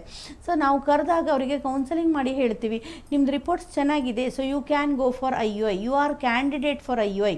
ಅಂದರೆ ಆಕೆ ಏಜ್ ಚಿಕ್ಕದು, ನಿಮ್ಮದು ಏಜ್ ಚಿಕ್ಕದಿದೆ, ಪ್ಲಸ್ ನಿಮ್ಮದು ರಿಪೋರ್ಟ್ಸ್ ಎಲ್ಲ ಚೆನ್ನಾಗಿದೆ, ಮದುವೆ ಆಗಿ 3-4 ವರ್ಷ ಅಷ್ಟೇ ಆಗಿದೆ, ನೀವು ಮುಂಚೆ ಯಾವುದು IUIಗಾಗಲಿ ಅಥವಾ ಬೇರೆದಕ್ಕಾಗಲಿ ಟ್ರೀಟ್ಮೆಂಟ್ ತೊಗೊಂಡಿಲ್ಲ, IUI ಮಾಡಿ ನಿಮಗೆ ಫೇಲ್ಯೂರ್ ಆಗಿಲ್ಲ, ನಿಮ್ಮದು ಟ್ಯೂಬ್ಸ್ ನಾರ್ಮಲ್ ಇದೆ, ಗರ್ಭಕೋಶ ಚೆನ್ನಾಗಿದೆ, ಬ್ಲಡ್ ರಿಪೋರ್ಟ್ಸ್ ಎಲ್ಲ ಚೆನ್ನಾಗಿ ಬಂದಿದೆ, ಇನ್ಫೆಕ್ಷನ್ ಇಲ್ಲ ಸಿಮೆನ್ನಲ್ಲಿ, ಎಟ್ಸೆಟ್ರಾ ಎಟ್ಸೆಟ್ರಾ ಎಟ್ಸೆಟ್ರಾ, ಇದೆಲ್ಲ ಇರುವವರಿಗೆ IUI ಓಕೆ. ಆದರೂ ಕೂಡ IUIಯಲ್ಲಿ ಸಕ್ಸಸ್ ಬಂದು 20-25% ಅಷ್ಟೇ ಇರೋದು. 4 ದಂಪತಿಗಳು ಒಳಗಡೆ ಬಂದರೆ 4 ಜನಕ್ಕೂ ನಾನು IUI ಮಾಡಿದರೆ ನನ್ನದೇ ಸ್ಟ್ಯಾಟಿಸ್ಟಿಕ್ಸ್ ಅಲ್ಲ, ವರ್ಲ್ಡ್ ವೈಡ್ ಸ್ಟ್ಯಾಟಿಸ್ಟಿಕ್ಸ್ ಇರೋದೇ ಆ ಥರ. 3 ಜನಕ್ಕಾಗಲ್ಲ, ಒಬ್ರಿಗೆ ಮಾತ್ರ ಪ್ರೆಗ್ನೆನ್ಸಿ ಆಗುತ್ತೆ. ಇದನ್ನು ಫಸ್ಟಿಗೆ ನಾವು ಅವರಿಗೆ ತಿಳಿ ಹೇಳಬೇಕು ಪೇಷಂಟ್ಸಿಗೆ. ಸೊ ಅವರ ಕಡೆಯಿಂದ ಏನು ತಯಾರಿ ಮಾಡ್ಕೊಳ್ಬೇಕಂದ್ರೆ, ಫಸ್ಟ್ ಆಫ್ ಆಲ್ ಅವರು ಮನಸ್ಸಲ್ಲಿ ರೆಡಿ ಆಗಬೇಕು, ನಾನು ಸ್ಕ್ಯಾನಿಂಗ್ ಪದೇ ಹೋಗಬೇಕಾಗತ್ತೆ, ಮಾತ್ರೆ ಇಂಜೆಕ್ಷನ್ ತೊಗೊಳ್ಬೇಕಾಗತ್ತೆ. ನೆಕ್ಸ್ಟ್ ಹಸ್ಬೆಂಡು ರೆಡಿ ಆಗಬೇಕು, ಅವರಿಗೆ ರಜಾ ಹಾಕೋದು ಅವತ್ತಿನ ದಿವಸ ಆ ಥರ. ಹೇಗಿರುತ್ತೆ ಅಂದರೆ, ವೈಫಿಗೆ ನಾವು ಜಾಸ್ತಿ ಸಲ ಕರಿತೀವಿ, ಯಾಕಂದರೆ ಎಲ್ಲ ಆಕೆಯ ದೇಹದಲ್ಲೇ ಆಗೋದ್ರಿಂದ ತಯಾರಿ, ಗರ್ಭಕೋಶ ತಯಾರಿ ಆಗಲಿ ಅಥವಾ ಓವರಿನಲ್ಲಿ ಎಗ್ ರೆಡಿ ಆಗುವಂಥದ್ದಾಗಲಿ ಎಲ್ಲ ಪ್ರಕ್ರಿಯೆ ಆಕೆಯ ದೇಹದಲ್ಲೇ ಆಗೋದ್ರಿಂದ ಆಕೆ ಪದೇ ಬರಬೇಕಾಗತ್ತೆ. ಇದೆಲ್ಲ ನಾವು ಕೌನ್ಸಿಲಿಂಗಲ್ಲಿ ಹೇಳಬೇಕು, ಯಾಕಂದರೆ ಆಕೆ ರಜೆ ಹಾಕಬೇಕು ಡ್ಯೂಟಿಗೆ ಹೋಗೋರಾದರೆ, ಅಥವಾ ಮನೆಯಲ್ಲಿ ತಯಾರಿ ಮಾಡಿ ಬರಬೇಕಾಗತ್ತೆ. ಅಥವಾ ಕೆಲವರು ನೆಕ್ಸ್ಟ್ ಮಂತೇ ನನ್ನ ತಮ್ಮನ ಮದುವೆ, ನಮ್ಮ ಅಣ್ಣನ ಮದುವೆ, ನಾವು ಊರಿಗೆ ಹೋಗಬೇಕು, ನಾವು ಇದೆಲ್ಲ ಹೇಳಿಲ್ಲ ಅಂದರೆ ಅವರಿಗೆ ಇಂಜೆಕ್ಷನ್ 2 ದಿವಸ ಕೊಟ್ಟಿರ್ತೀವಿ, 3ನೇ ದಿವಸ ಇಂಜೆಕ್ಷನಿಗೆ ಅವ್ರು ಬರೋದೇ ಇಲ್ಲ, ಟ್ರೀಟ್ಮೆಂಟು ಕಂಟಿನ್ಯೂ ಆಗಲ್ಲ. 2ನೇ ದಿವಸ 2 ದಿವಸ ತೊಗೊಂಡಿದ್ದು ಇಂಜೆಕ್ಷನು ವೇಸ್ಟ್ ಆಗುತ್ತೆ. ಸೊ ಆಗ ಅವ್ರು ಹೇಳ್ತಾರೆ, ಡಾಕ್ಟ್ರ್ ನೀವು ಮುಂಚೆ ಹೇಳಬೇಕಿತ್ತಲ್ವ ನಮಗೆ. ಸೊ ಹೀಗೆ ಸಣ್ಣ ವಿಷಯನೇ ಇರ್ಬೋದು. ಆ ಕಡೆಯಲ್ಲಿ ಕೂತಿರೋರಿಗೆ ಏನೂ ಮಾಹಿತಿ ಗೊತ್ತಿಲ್ಲ, ಅವರು ತುಂಬ ಇನ್ನೋಸೆಂಟ್ ಅನ್ನೋ ದೃಷ್ಟಿಯಿಂದ ನಾವು ಹೇಳಬೇಕಾಗತ್ತೆ. ಅವರು ಗೂಗಲ್ ಡಾಕ್ಟ್ರ್ ಆಗಿರ್ಬೋದು, ನಮಗಿಂತ ಜಾಸ್ತಿ ತಿಳ್ಕೊಂಡಿರ್ಬೋದು, ಅನುಭವ ಇರ್ಬೋದು, ಆದರೂ ಕೂಡ ನಮ್ಮ ಕಡೆಯಿಂದ ಪ್ರತಿಯೊಂದನ್ನು ಎಕ್ಸ್ಪ್ಲೈನ್ ಮಾಡಬೇಕು. ಸೊ ಇದನ್ನು ಹೇಳ್ತೀವಿ, ಲೇಡೀಸಿಗೆ ಜಾಸ್ತಿ ಇನ್ವಾಲ್ವ್ಮೆಂಟು, ಜಾಸ್ತಿ ಕೆಲಸ, ಜಾಸ್ತಿ ಸಲ ಬರೋದಿರುತ್ತೆ. ಬಂದಾಗ ಗರ್ಭಕೋಶ ಚೆಕ್ ಮಾಡ್ತೀವಿ, ಅದರ ಒಳಗಡೆ ಲೇಯರ್ ಅಂತ ಹೇಳ್ತೀವಿ, ಅದು ಫಾರ್ಮ್ ಆಗಬೇಕು. ಆಗಲೇ ನೀವು ಕೇಳಿದ ಹಾಗೆ ನೀವು ಸ್ಟಿಮ್ಯುಲೇಟ್ ಮಾಡುವಾಗ ಎಗ್ ಬಂತ ಅನ್ನೋದನ್ನು ನೋಡ್ತೀವಿ. ಎಗ್ ಸೈಜ್ ಬರೋದು, ಅದಕ್ಕೆ ಇಂಜೆಕ್ಷನ್ ಕೊಡೋದು, ಮತ್ತೆ ಸ್ಕ್ಯಾನ್ ಮಾಡೋದು, ಎಗ್ ರಪ್ಚರ್ ಆಗೋ ಹಾಗೆ ಇಂಜೆಕ್ಷನ್ ಕೊಡೋದು, ಇದೆಲ್ಲ ಆಕೆನಲ್ಲಿ ತಯಾರು ಮಾಡ್ಕೊಳ್ತೀವಿ. ಇನ್ನು ಅವರು ಹಸ್ಬೆಂಡಲ್ಲಿ ಸಿಮೆಂಟ್ ಟೆಸ್ಟ್ ನಾರ್ಮಲ್ ಇದೆ ಅನ್ನೋದು ಮುಂಚೆನೇ ಕನ್ಫರ್ಮ್ ಮಾಡಿರ್ತೀವಿ. ಅದು ನಾರ್ಮಲ್ ಇತ್ತು ಅಂದರೆ ಈ IUI ಮಾಡೋಕ್ಕೆ ಮುಂಚೆ, ಅಂದರೆ ನಾವು ಒಂದು 2 to 3 ಡೇಸ್ ಮುಂಚೆ ನೀವು ಹಸ್ಬೆಂಡ್ ವೈಫ್ ಕಾಂಟ್ಯಾಕ್ಟ್ ಇಟ್ಕೊಳ್ಬೇಡಿ. ನೀವು ಸೆಮೆನ್ ಸ್ಯಾಂಪಲ್ಲು ಡೈರೆಕ್ಟಾಗಿ ಕೊಡಬೇಕಾಗಿದ್ದ ದಿವಸಕ್ಕೆ 3 ಡೇಸ್ ಆಗಿರಬೇಕು. ಅಂದರೆ ಈಗ ಎಕ್ಸಾಂಪಲ್ 14th ಡೇ ಆಕೆದು ನಾವು ಸ್ಯಾಂಪಲ್ ತೊಗೊಳ್ತೀವಿ, ಎಗ್ ಡೆವಲಪ್ ಆಗಿದೆ ಅಂತ ಇಟ್ಕೊಳ್ಳಿ. ಎಗ್ ಡೆವಲಪ್ ಆಗೋ ಟೈಮಿಗೆ ನಮಗೆ ಸ್ಯಾಂಪಲ್ ಬೇಕು ಹಸ್ಬೆಂಡದು. ಸೊ ಆ ಸ್ಯಾಂಪಲ್ ಕೊಡುವಾಗ ಅವರು 3 ಡೇಸ್ ಮುಂಚೆ ಕಾಂಟ್ಯಾಕ್ಟ್ ಇಟ್ಕೊಂಡಿರಬಾರ್ದು. ಅದಕ್ಕೆ ಮುಂಚೆ ನೋ ಪ್ರಾಬ್ಲಮ್, ಒಂದು ಸತಿ ಕಾಂಟ್ಯಾಕ್ಟ್ ಇಟ್ಕೊಂಡಿರಬೇಕು. ಎಕ್ಸಾಂಪಲ್ ಥರ್ಸ್ಡೇ ಕಾಂಟ್ಯಾಕ್ಟ್ ಇಟ್ಕೊಂಡ್ರೆ ನಮ್ಗೆ ಸ್ಯಾಟರ್ಡೇಗೋ ಸಂಡೇಗೋ IUI ಆಗೋ ಥರ ನಾವು ಪ್ರೋಗ್ರಾಮ್ ಮಾಡ್ಕೊಳ್ತೀವಿ. ಸೊ ಇದನ್ನು ನಾವು ಹಸ್ಬೆಂಡಿಗೆ ಇನ್ಸ್ಟ್ರಕ್ಷನ್ ಕೊಡಬೇಕು. ಜೊತೆಗೆ ಸಿಮೆನ್ ಸ್ಯಾಂಪಲ್ ಆತ ಬಂದು ನಮ್ಮಲ್ಲಿ ಕೊಡಬೇಕಾಗಿರೋದ್ರಿಂದ ಆವತ್ತಿನ ದಿವಸ ಅವರ ಜಾಬನ್ನು ಅವರು ಲೇಟಾಗಿ ಬರ್ತೀನಿ ಅಂತ ಹೇಳೋದು, ಅರ್ಧ ದಿನ ರಜೆ ಹಾಕೋದು, ಈ ಥರ ಅರೇಂಜ್ ಮಾಡ್ಕೊಂಡು ಬರಬೇಕಾಗತ್ತೆ. ಹಾಸ್ಪಿಟಲಲ್ಲಿ 1-2 ಅವರ್ ಅವರಿಗೆ ಕೆಲಸ ಇರುತ್ತೆ ವೈಫ್ಗೆ, ಯಾಕಂದರೆ ಹಸ್ಬೆಂಡ್ ಸ್ಯಾಂಪಲ್ ಕೊಟ್ಟ ಮೇಲೆ ಹೊಟ್ಟೋಗ್ಬೋದು. ಸ್ಯಾಂಪಲ್ ಹಾಸ್ಪಿಟ್ಲಲ್ಲೇ ಕೊಡಬೇಕಾಗತ್ತೆ, ಯಾಕೆಂದರೆ identity of the sample is very important. So ಅದಕ್ಕೇನು ಇನ್ಸ್ಟ್ರಕ್ಷನ್ಸ್ ಅದನ್ನು ಹೇಳ್ತೀವಿ, ಅದು ಕರೆಕ್ಟಾಗಿ ಪರ್ಟಿಕ್ಯುಲರ್ ಆಗಿರೋ ಬಾಟ್ಲಲ್ಲೇ ಕೊಡಬೇಕು ಅವರು. ಪ್ಲಸ್ ಆ ಬಾಟ್ಲು ವೈಡ್ ಮೌತ್ಡ್ ಬಾಟ್ಲ್ ಅಂತ ಹೇಳ್ತೀವಿ, ಅದರಲ್ಲೇ ಕೊಡಬೇಕು. ಆ್ಯಂಡ್ರಾಲಜಿ ಟೆಕ್ನಿಷಿಯನ್ ಇರುವಾಗಲೇ ಕೊಡಬೇಕು, ಎಟ್ಸೆಟ್ರಾ. ಈ ಇನ್ಸ್ಟ್ರಕ್ಷನ್ ಆತನಿಗೆ ಕೊಡ್ತೀವಿ. ಅವತ್ತಿನ ದಿವಸ ಅವ್ರು ಸ್ಯಾಂಪಲ್ ಕೊಡ್ತಾರೆ. ಅದನ್ನು ನಾವು 2 ಅವರ್ ಪ್ರಾಸೆಸ್ ಮಾಡ್ತೀವಿ, 1.5 2 ಅವರ್ಸ್ ಪ್ರಾಸೆಸ್ ಮಾಡ್ತೀವಿ, depending on the sample quality. ಒಂದೊಂದರಲ್ಲಿ ಪಸ್ಸೆಲ್ಸು ಅಥವಾ ಸೆಡಿಮೆಂಟ್ಸ್ ಜಾಸ್ತಿ ಇದ್ದರೆ ಬೇರೆ ಮೆಥಡ್ ಫಾಲೋ ಮಾಡಬೇಕು, ಸ್ಪರ್ಮ್ ಕ್ವಾಲಿಟಿ ಕಡಿಮೆ ಇದ್ದರೆ ಬೇರೆ ಮೆಥಡ್ ಫಾಲೋ ಮಾಡಬೇಕು. ಇದನ್ನೆಲ್ಲ ಆ್ಯಂಡ್ರಾಲಜಿ ಟೆಕ್ನಿಷಿಯನ್ ರೆಡಿ ಮಾಡಿ 2 ಅವರ್ಸ್ 1.5 to 2 ಅವರ್ಸ್ ಆದಮೇಲೆ ಸ್ಯಾಂಪಲ್ ಕೊಡ್ತಾರೆ. ಅದನ್ನು ಆಕೆಯ ಗರ್ಭಕೋಶದ ಒಳಗಡೆ ನಾವು ಹಾಕ್ತೀವಿ. ಇದಿಷ್ಟು ಅವರು ಕೂಡ ತಯಾರಾಗಬೇಕು. ಇದೆಲ್ಲದಕ್ಕೂ ನಾನು ಹೇಳಿದ ಹಾಗೆ ಮಾತ್ರೆಗಳು ತೊಗೊಳ್ಳೋದು, ಇಂಜೆಕ್ಷನ್ ತೊಗೊಳ್ಳೋದು, ಸ್ಕ್ಯಾನಿಗೆ ಬರೋದು, ರಜೆ ಹಾಕೋದು, ಹಾಸ್ಪಿಟ್ಲಲ್ಲಿ 2 ಅವರ್ ಸ್ಟೇ ಮಾಡೋದು, ಸ್ಯಾಂಪಲ್ ಕ್ವಾಲಿಟಿ ಚೆನ್ನಾಗಿಲ್ದಿದ್ರೆ ಅವ್ರಿಗೆ ಯಾವ ಥರ ಮೆಥಡ್ ಮಾಡ್ತೀವಿ ಇದನ್ನೆಲ್ಲ ಅವ್ರಿಗೆ ಹೇಳ್ತೀವಿ. ನಮ್ಮ ಕಡೆಯಿಂದ ಈಗ ಹೇಳಿದ ಹಾಗೆ ಎಲ್ಲ ಪ್ರೊಸೀಜರ್ನೂ ಫಾಲೋ ಮಾಡ್ತೀವಿ. IUI ಆಗೋದಕ್ಕೆ ಅವರ ಕಡೆಯಿಂದ ಪ್ಲಸ್ ನಮ್ಮ ಕಡೆಯಿಂದ ಈ ಥರ ತಯಾರಿಗಳು ಬೇಕಾಗತ್ತೆ. ಮ್ಯಾಮ್, ಇನ್ನು IUI ಆಯಿತು, ಇನ್ನು IVF ಅಲ್ಲೂ ಇದೇ ಥರ ಪ್ರೊಸೀಜರ್ ಇರುತ್ತಾ? ಮತ್ತು ಇನ್ನು ಸಾಕಷ್ಟು ಜನರಲ್ಲಿ ಕಾಮನ್ ಆಗಿರುವಂತಹ ಪ್ರಶ್ನೆ ಏನಪ್ಪ ಅಂದರೆ, ಲೈಕ್ ಈ ಒಂದು ಪ್ರೊಸೀಜರ್ ಟೈಮಲ್ಲಿ ನಾವು ಬೆಡ್ ರೆಸ್ಟಲ್ಲಿ ಇರಬೇಕಾಗುತ್ತಾ, ಕೆಲಸಕ್ಕೆ ಹೋಗ್ಬೇಕಾಗುತ್ತಾ, ಅಥವಾ ನಾವು ಫುಲ್ ಕಂಪ್ಲೀಟಾಗಿ ರೆಸ್ಟಲ್ಲಿ ಇರಬೇಕಾಗುತ್ತಾ? ಈ ಥರ ಸಾಕಷ್ಟು ಕ್ವಶನ್ಸ್ ಇದೆ. ಸೊ ಇದೆಲ್ಲ ನಿಜನಾ ಅಂತ? ಹಾಂ, IVF ಅಂದರೆ ಸ್ವಲ್ಪ IUIಗಿಂತ ಕೆಲಸ ಜಾಸ್ತಿ ಇರುತ್ತೆ. ಸೊ ಹಾಗಾಗಿ ಅವರು ಡೇ 2ಗೆ ಬಂದಾಗ, ಅಂದರೆ ಸೆಕೆಂಡ್ ಡೇಗೆ ಬಂದಾಗ ನಾವು IUIಯಲ್ಲಿ ಫಸ್ಟ್ ಆಫ್ ಆಲ್ ಇದನ್ನು ಮುಂಚೆನೇ ಡಿಸೈಡ್ ಮಾಡಿರ್ತೀವಿ ಆಕೆ ಯಾವುದಕ್ಕೆ ಸೂಕ್ತ ಕ್ಯಾಂಡಿಡೇಟು, IUIಗೆ ಅಪ್ರಾಪ್ರಿಯೇಟ್ ಕ್ಯಾಂಡಿಡೇಟಾ, IVFಗೆ ಸೂಕ್ತನಾ ಅನ್ನೋದು ನೋಡಿ ಡಿಸೈಡ್ ಮಾಡಿ ಇದನ್ನು ಮುಂಚಿನ ತಿಂಗಳೇ ಹೇಳಿರ್ತೀವಿ. ಸೊ ಅವರು ಈ ತಿಂಗಳು ಬಂದಾಗ ಅವರು IVFಗೆ ರೆಡಿಯಾಗೇ ಬಂದಿರ್ತಾರೆ, ಅಂಥ ಕ್ಯಾಂಡಿಡೇಟೇ ಬಂದಿರ್ತಾರೆ. ಸೊ ನಾವು ಪೀರಿಯಡ್ ಆಗಿ ಸೆಕೆಂಡ್ ಡೇಯಿಂದ ಆಕೆಗೆ ನಾವು ಇಂಜೆಕ್ಷನ್ನೇ ಹಾಕಬೇಕು. ಯಾವುದರಲ್ಲಿ? IVFಲ್ಲಿ. ಇದು major difference between IUI and IVF, ಇದು ತಿಳ್ಕೊಳ್ಳಿ. IUIಯಲ್ಲಿ ನಾವು ಇಂಜೆಕ್ಷನ್ನೂ ಹಾಕ್ಬೋದು, ಮಾತ್ರೆನೂ ಕೊಡ್ಬೋದು, ಯಾವುದರಲ್ಲಿ? IUIಯಲ್ಲಿ. ಬಟ್ IVFಲ್ಲಿ ಪರ್ಟಿಕ್ಯುಲರ್ ಆಗಿ ಇಂಜೆಕ್ಷನ್ನೇ ಸ್ಟಾರ್ಟ್ ಆಗುತ್ತೆ. ಪೀರಿಯಡ್ ಆಗಿ ಸೆಕೆಂಡ್ ಡೇಯಿಂದ ಆಕೆಗೆ ಇಂಜೆಕ್ಷನ್ನೇ ಕೊಟ್ಕೊಂಡು ಬರ್ತೀವಿ. ಆ್ಯಂಡ್ ಆಕೆನ ನಾವು ಮತ್ತೆ 3-4 ದಿವಸ ಬಿಟ್ಟು, ಒಂದೊಂದು ಸತಿ 5 ದಿವಸನೇ ಇರ್ಬೋದು, ಬಿಟ್ಟು ಮತ್ತೆ ನಾವು ಸ್ಕ್ಯಾನಿಂಗ್ ಕರಿತೀವಿ. ಬಟ್ ಇದೆಲ್ಲ IVF ಪ್ರೊಸೀಜರ್ನಲ್ಲಿ IUI ಪ್ರೊಸೀಜರ್ಗಿಂತ ಮುಂದೆ ಸ್ವಲ್ಪ ಭಿನ್ನವಾಗಿರುತ್ತೆ. ಏನು ಭಿನ್ನವಾಗಿರುತ್ತೆ? IUIಯಲ್ಲಿ ನಾನು ಇದನ್ನು ಮುಂಚೆ ಹೇಳಿದ್ದೆ, ಆಕೆಯ ಸಹಕಾರ, ದೇಹದ ಸಹಕಾರ, ಆಕೆ ಮಾಡುವಂಥ ಸಹಕಾರ ಅಲ್ಲ, ಆಕೆ ದೇಹದ ಸಹಕಾರ ನಮಗೆ 50% ಇರುತ್ತೆ. ಅಂದರೆ ಈಗ ಮೊಟ್ಟೆ ಒಡೆಯೋದು ಆಕೆಯ ದೇಹದಲ್ಲೇ, ಆಗ ಹಸ್ಬೆಂಡ್ದು ಸ್ಯಾಂಪಲ್ ನಾವು ಹಾಕಿದ ಮೇಲೆ ಎಂಬ್ರಿಯೋ ಫಾರ್ಮೇಷನ್ ಆಗೋದು ಆಕೆಯ ದೇಹದಲ್ಲೇ. ಸೊ ಆಕೆಯ ದೇಹದ ಸಹಕಾರ ಬೇಕು. ಬಟ್ IVFಲ್ಲಿ ನಾವು ಇನ್ನೂ ಒಂದು ಹೆಜ್ಜೆ ಮುಂದೆ ಹೋಗಿರ್ತೀವಿ. ಅಂದರೆ IVFಲ್ಲಿ ಮೊಟ್ಟೆ ಒಡೆಯೋದಕ್ಕೂ ನಾವು ಬಿಡೋಲ್ಲ, ನಾವೇ ಅದನ್ನು ಕಲೆಕ್ಟ್ ಮಾಡ್ತೀವಿ. ಆಮೇಲೆ ಎಂಬ್ರಿಯೋಸ್ನ ನಾವೇ ರೆಡಿ ಮಾಡ್ತೀವಿ, ಆಕೆ ದೇಹದಲ್ಲ, ನಮ್ಮ ಕೈಯಲ್ಲಿ ರೆಡಿ ಆಗುತ್ತೆ ಲ್ಯಾಬಲ್ಲಿ, ಎಂಬ್ರಿಯಾಲಜಿ ಲ್ಯಾಬಲ್ಲಿ. ಸೊ IVFಲ್ಲಿ ಒಂದು ಹೆಜ್ಜೆ ಮುಂದೆ ಇರ್ತೀವಿ ನಾವು. ಅಂದರೆ ಇದಕ್ಕೆಲ್ಲ ತಯಾರಿಗಳೇ IVFಗೆ IUIಗೆ ಬೇರೆ ಥರ ಆಗುತ್ತೆ ನೋಡಿ. IUIಯಲ್ಲಿ ನಾನು ಆಗಲೇ ಹೇಳಿದೆ, ಹಸ್ಬೆಂಡ್ದು ಸ್ಯಾಂಪಲ್ ತೊಗೊಂಡು ಆಕೆಗೆ ಎಗ್ ರಿಲೀಸ್ ಆಗುವ ಟೈಮ್ನಲ್ಲಿ ಗರ್ಭಕೋಶದ ಒಳಗಡೆ ಬಿಡ್ತೀವಿ. ಯಾವುದು? ಹಸ್ಬೆಂಡ್ ಸ್ಯಾಂಪಲನ್ನು. IVFನಲ್ಲಿ ಆ ಥರ ಮಾಡಲ್ಲ. IVFನಲ್ಲಿ ಸ್ಟಿಮ್ಯುಲೇಟ್ ಮಾಡಿದ್ಮೇಲೆ ಬಿಗಿನಿಂಗಲ್ಲಿ ಸೇಮ್ ಇರುತ್ತೆ IUIಗೂ IVFಗೂ, ಬಟ್ ಒಂದಷ್ಟು ದಿವಸ ಆದಮೇಲೆ IVFದು ಕೋರ್ಸ್ ಬೇರೆ ಆಗಿಬಿಡುತ್ತೆ, ದಾರಿ ಬೇರೆ ಕಡೆ ತಿರ್ಕೊಂಡ್ಬಿಡ್ತೀವಿ ಎಂಡಲ್ಲಿ. ಅಂದರೆ ಎಗ್ ರಪ್ಚರ್ ಆಗೋಕ್ಕೆ ಇಂಜೆಕ್ಷನ್ ಕೊಟ್ಟು, ಎಗ್ ರಪ್ಚರ್ ಆಗೋದಕ್ಕೆ ಮುಂಚೆ ನಾವು ಅದನ್ನು ಅಂಡರ್ ಎನೆಸ್ಥೀಸಿಯಾ ಆಪ್ರೇಷನ್ ಥಿಯೇಟ್ರ್ನಲ್ಲಿ ಆ ಮೊಟ್ಟೆಗಳನ್ನ ನಾವು ಸಂಗ್ರಹಿಸ್ತೀವಿ. ಇದಕ್ಕೆ ನಾವು ಇನ್ಸ್ಟ್ರಕ್ಷನ್ ಅಗೇನ್ ಪೇಷಂಟಿಗೆ ಹೇಳಿರ್ತೀವಿ, ಬೇಸಿಕಲಿ ನೀನು ದಿನ ಇಂಜೆಕ್ಷನಿಗೆ ಬರಬೇಕು, ಪ್ಲಸ್ ನಿಮಗೆ ಸ್ಕ್ಯಾನಿಂಗ್ ಇರುತ್ತೆ. ಮೊಟ್ಟೆ ಹೊಡೆಯೋದಕ್ಕೆ ಇಂಜೆಕ್ಷನ್ ಎಕ್ಸಾಕ್ಟ್ ಟೈಮ್ ನೀನು ತೊಗೊಳ್ಬೇಕಾಗತ್ತೆ, 10 ನಿಮಿಷನೂ ನೀವು ಹೆಚ್ಚು ಕಡಿಮೆ ಮಾಡೋ ಹಾಗಿಲ್ಲ. ಇವೆಲ್ಲ ಐಟಮು ಫ್ರಿಜ್ಜಲ್ಲಿ ಮೇಂಟೈನ್ ಮಾಡಬೇಕಾಗತ್ತೆ. 2 ಸೆಕೆಂಡು ನಮ್ಮದು ಟೆಂಪ್ರೇಚರ್ ಡೌನ್ ಆಗೋ ಹಾಗಿಲ್ಲ, ಯಾಕಂದರೆ ಕ್ವಾಲಿಟಿ ಮೆಡಿಸಿನ್ಸ್ ಎಲ್ಲ ಡೌನ್ ಆಗುತ್ತೆ, ಅಂದರೆ ಕ್ವಾಲಿಟಿ ಡೌನ್ ಆಗುತ್ತೆ. All injections are very costly. ಮೆಡಿಸಿನ್ಸ್ದೇ ಒಂದೊಂದು ಇಂಜೆಕ್ಷನು ಪೆನ್ ಅಂತ ಹೇಳ್ತೀವಿ, ಆ ಪೆನ್ 8,000 10,000 ಆ ಥರ ಇರುತ್ತೆ ನಾವು ಆಡಿಯೋ ಹಾಕುವಂಥ ಪೆನ್ ಪೇಷಂಟಿಗೆ. ಸೊ ಈ ಕ್ವಾಲಿಟಿ ಇದು ಪೇಷಂಟಿಗೆ ನಾವು ಹೇಳಬೇಕು, ಯಾಕಂದರೆ ಅವ್ರು ಯಾವ್ಯಾವುದೋ ಟೈಮ್ ಬಂದು ಇಂಜೆಕ್ಷನ್ ತೊಗೊಳೋದು, ಅಥವಾ ಮೆಡಿಸಿನ್ಸ್ ತೊಗೊಂಡೋಗಿ ಮನೇಲಿಡೋದು, ರಾತ್ರಿ ಕರೆಂಟ್ ಹೋಗೋದು, ಆಗ ಫ್ರಿಜ್ಜಲ್ಲಿ ಟೆಂಪ್ರೇಚರ್ ಡ್ರಾಪ್ ಆದರೆ ಇಂಜೆಕ್ಷನ್ ವೇಸ್ಟು. ಅವ್ರಿಗೆ ತೊಗೊಂಡಿದ್ದಾರೆ ಅಂತ ನಮ್ಮ ತಲೆಯಲ್ಲಿ ಇಂಜೆಕ್ಷನ್ ತೊಗೊಂಡಿದ್ದೀವಿ ಅಂತ ಹೇಳ್ತಾರೆ, ಬಟ್ ಆ ಟೆಂಪ್ರೇಚರ್ ನೈಟಲ್ಲಿ ಕರೆಂಟ್ ಹೋದಾಗ ಹೋಗಿರೋದು ಅವ್ರಿಗೆ ಗೊತ್ತಾಗಲ್ಲ. 3 ಗಂಟೆಯಿಂದ 5 ಗಂಟೆ ತನಕ ನೈಟಲ್ಲಿ ಕರೆಂಟ್ ಹೋದರೆ ಅದು ಬೆಳಗ್ಗೆ 7 ಹೊತ್ತಿಗೆ ಮತ್ತೆ ಕರೆಂಟ್ ಬಂದು ಥಂಡಿಯೇ ಇರುತ್ತೆ. ಸೊ ಹೋಗಿರೋದು ಗೊತ್ತಿರಲ್ಲ. UPS ಬ್ಯಾಕಪ್ಪು, ಜನರೇಟರ್ ಬ್ಯಾಕಪ್ ಇರಲ್ಲ ಸಾಧಾರಣ ಮನೆಯಲ್ಲಿ. ಸೊ ಈ ಸ್ಮಾಲ್ ವಿಷಯಗಳಾದರೂ ಕೂಡ ಈ ಎಗ್ ಕ್ವಾಲಿಟಿ ಬರಬೇಕು ಅಂದರೆ ಇಂಜೆಕ್ಷನ್ ಕ್ವಾಲಿಟಿ ಚೆನ್ನಾಗಿರಬೇಕು, ಕರೆಕ್ಟಾದ ಟೈಮ್ಗೆ ಇಂಜೆಕ್ಷನ್ ತೊಗೊಳ್ಬೇಕು. ಆಮೇಲೆ ಎಗ್ ಪಿಕಪ್ ಮಾಡೋ ದಿವಸ ನಿಗದಿ ಆಗುತ್ತೆ, ಆ ದಿವಸಕ್ಕೆ ಆಕೆ ಖಾಲಿ ಹೊಟ್ಟೆನಲ್ಲಿ ಬರಬೇಕಾಗತ್ತೆ, ಅಡ್ಮಿಟ್ ಮಾಡಲ್ಲ. ಹಾಸ್ಪಿಟ್ಲಲ್ಲಿ ಅರ್ಧ ದಿವಸ ಅಥವಾ 6 ಅವರ್ಸ್ ಆಕೆ ಕಳಿಬೇಕಾಗತ್ತೆ. ಎಕ್ಸಾಂಪಲ್ ಬೆಳಗ್ಗೆ 10 ಗಂಟೆಗೆ ಪಿಕಪ್ ಇಟ್ಕೊಂಡಿದ್ದೀನಿ ಅಂತಂದರೆ ಆಕೆ 8 ಗಂಟೆಗೆ ಬಂದರೆ ಸಾಕು. ಓವರ್ ನೈಟು ಅಥವಾ ದಿನ ಪೂರ್ತಿ ಮುಂಚೆ 1-2 ದಿವಸ ಹಾಸ್ಪಿಟ್ಲಲ್ಲಿರೋ ಅವಶ್ಯಕತೆ ಇಲ್ಲ. ಖಾಲಿ ಹೊಟ್ಟೆನಲ್ಲಿ ಬರಬೇಕು. ಹಸ್ಬೆಂಡ್ ಜೊತೆ ಅಥವಾ ಜೊತೆಗೆ ಬೇರೆಯವರು, ಅಮ್ಮನೋ ಯಾರೋ ಒಬ್ಬರು ಬಂದರೆ ಒಳ್ಳೆಯದು. ಯಾಕೆಂದರೆ ಆಕೆ ಅನಸ್ಥೀಸಿಯಾದಲ್ಲಿರ್ತಾಳೆ. ಅನಸ್ಥೀಸಿಯಾ ಎಷ್ಟು ಬೇಕೋ ಅಷ್ಟು ಮಾತ್ರ ಕೊಟ್ಟು ಆ ಎಗ್ಗಳನ್ನ ತಗೊಂಡು ಎಂಬ್ರಿಯೋಸ್ ಮಾಡ್ಕೊಳ್ತೀವಿ. ಎಷ್ಟು ಮೊಟ್ಟೆ ಬಂತು ಅನ್ನೋದನ್ನು ನಾವು ಆಕೆಗೆ ಹೇಳಬೇಕು. ಆಮೇಲೆ ಆಕೆಯ ಹಸ್ಬೆಂಡಿನ ಫ್ರೆಶ್ ಸಿಮೆನ್ ಸ್ಯಾಂಪಲ್ ತೊಗೊಳ್ತೀವಿ. ಇದನ್ನು ಹೇಳಬೇಕು. ಯಾಕಂದರೆ ಒಂದೊಂದು ಸತಿ ವೈಫ್ ಮಾತ್ರ ಬರ್ತಾರೆ, ಹಸ್ಬೆಂಡ್ ಬರೋದೇ ಇಲ್ಲ. ಈಕೆಗೆ ತಾನೇ ಎಲ್ಲ ಕೆಲಸ. ಮೊಟ್ಟೆ ಈಕೆಯಿಂದ ನೀವು ತೊಗೊಳೋದು ತಾನೆ.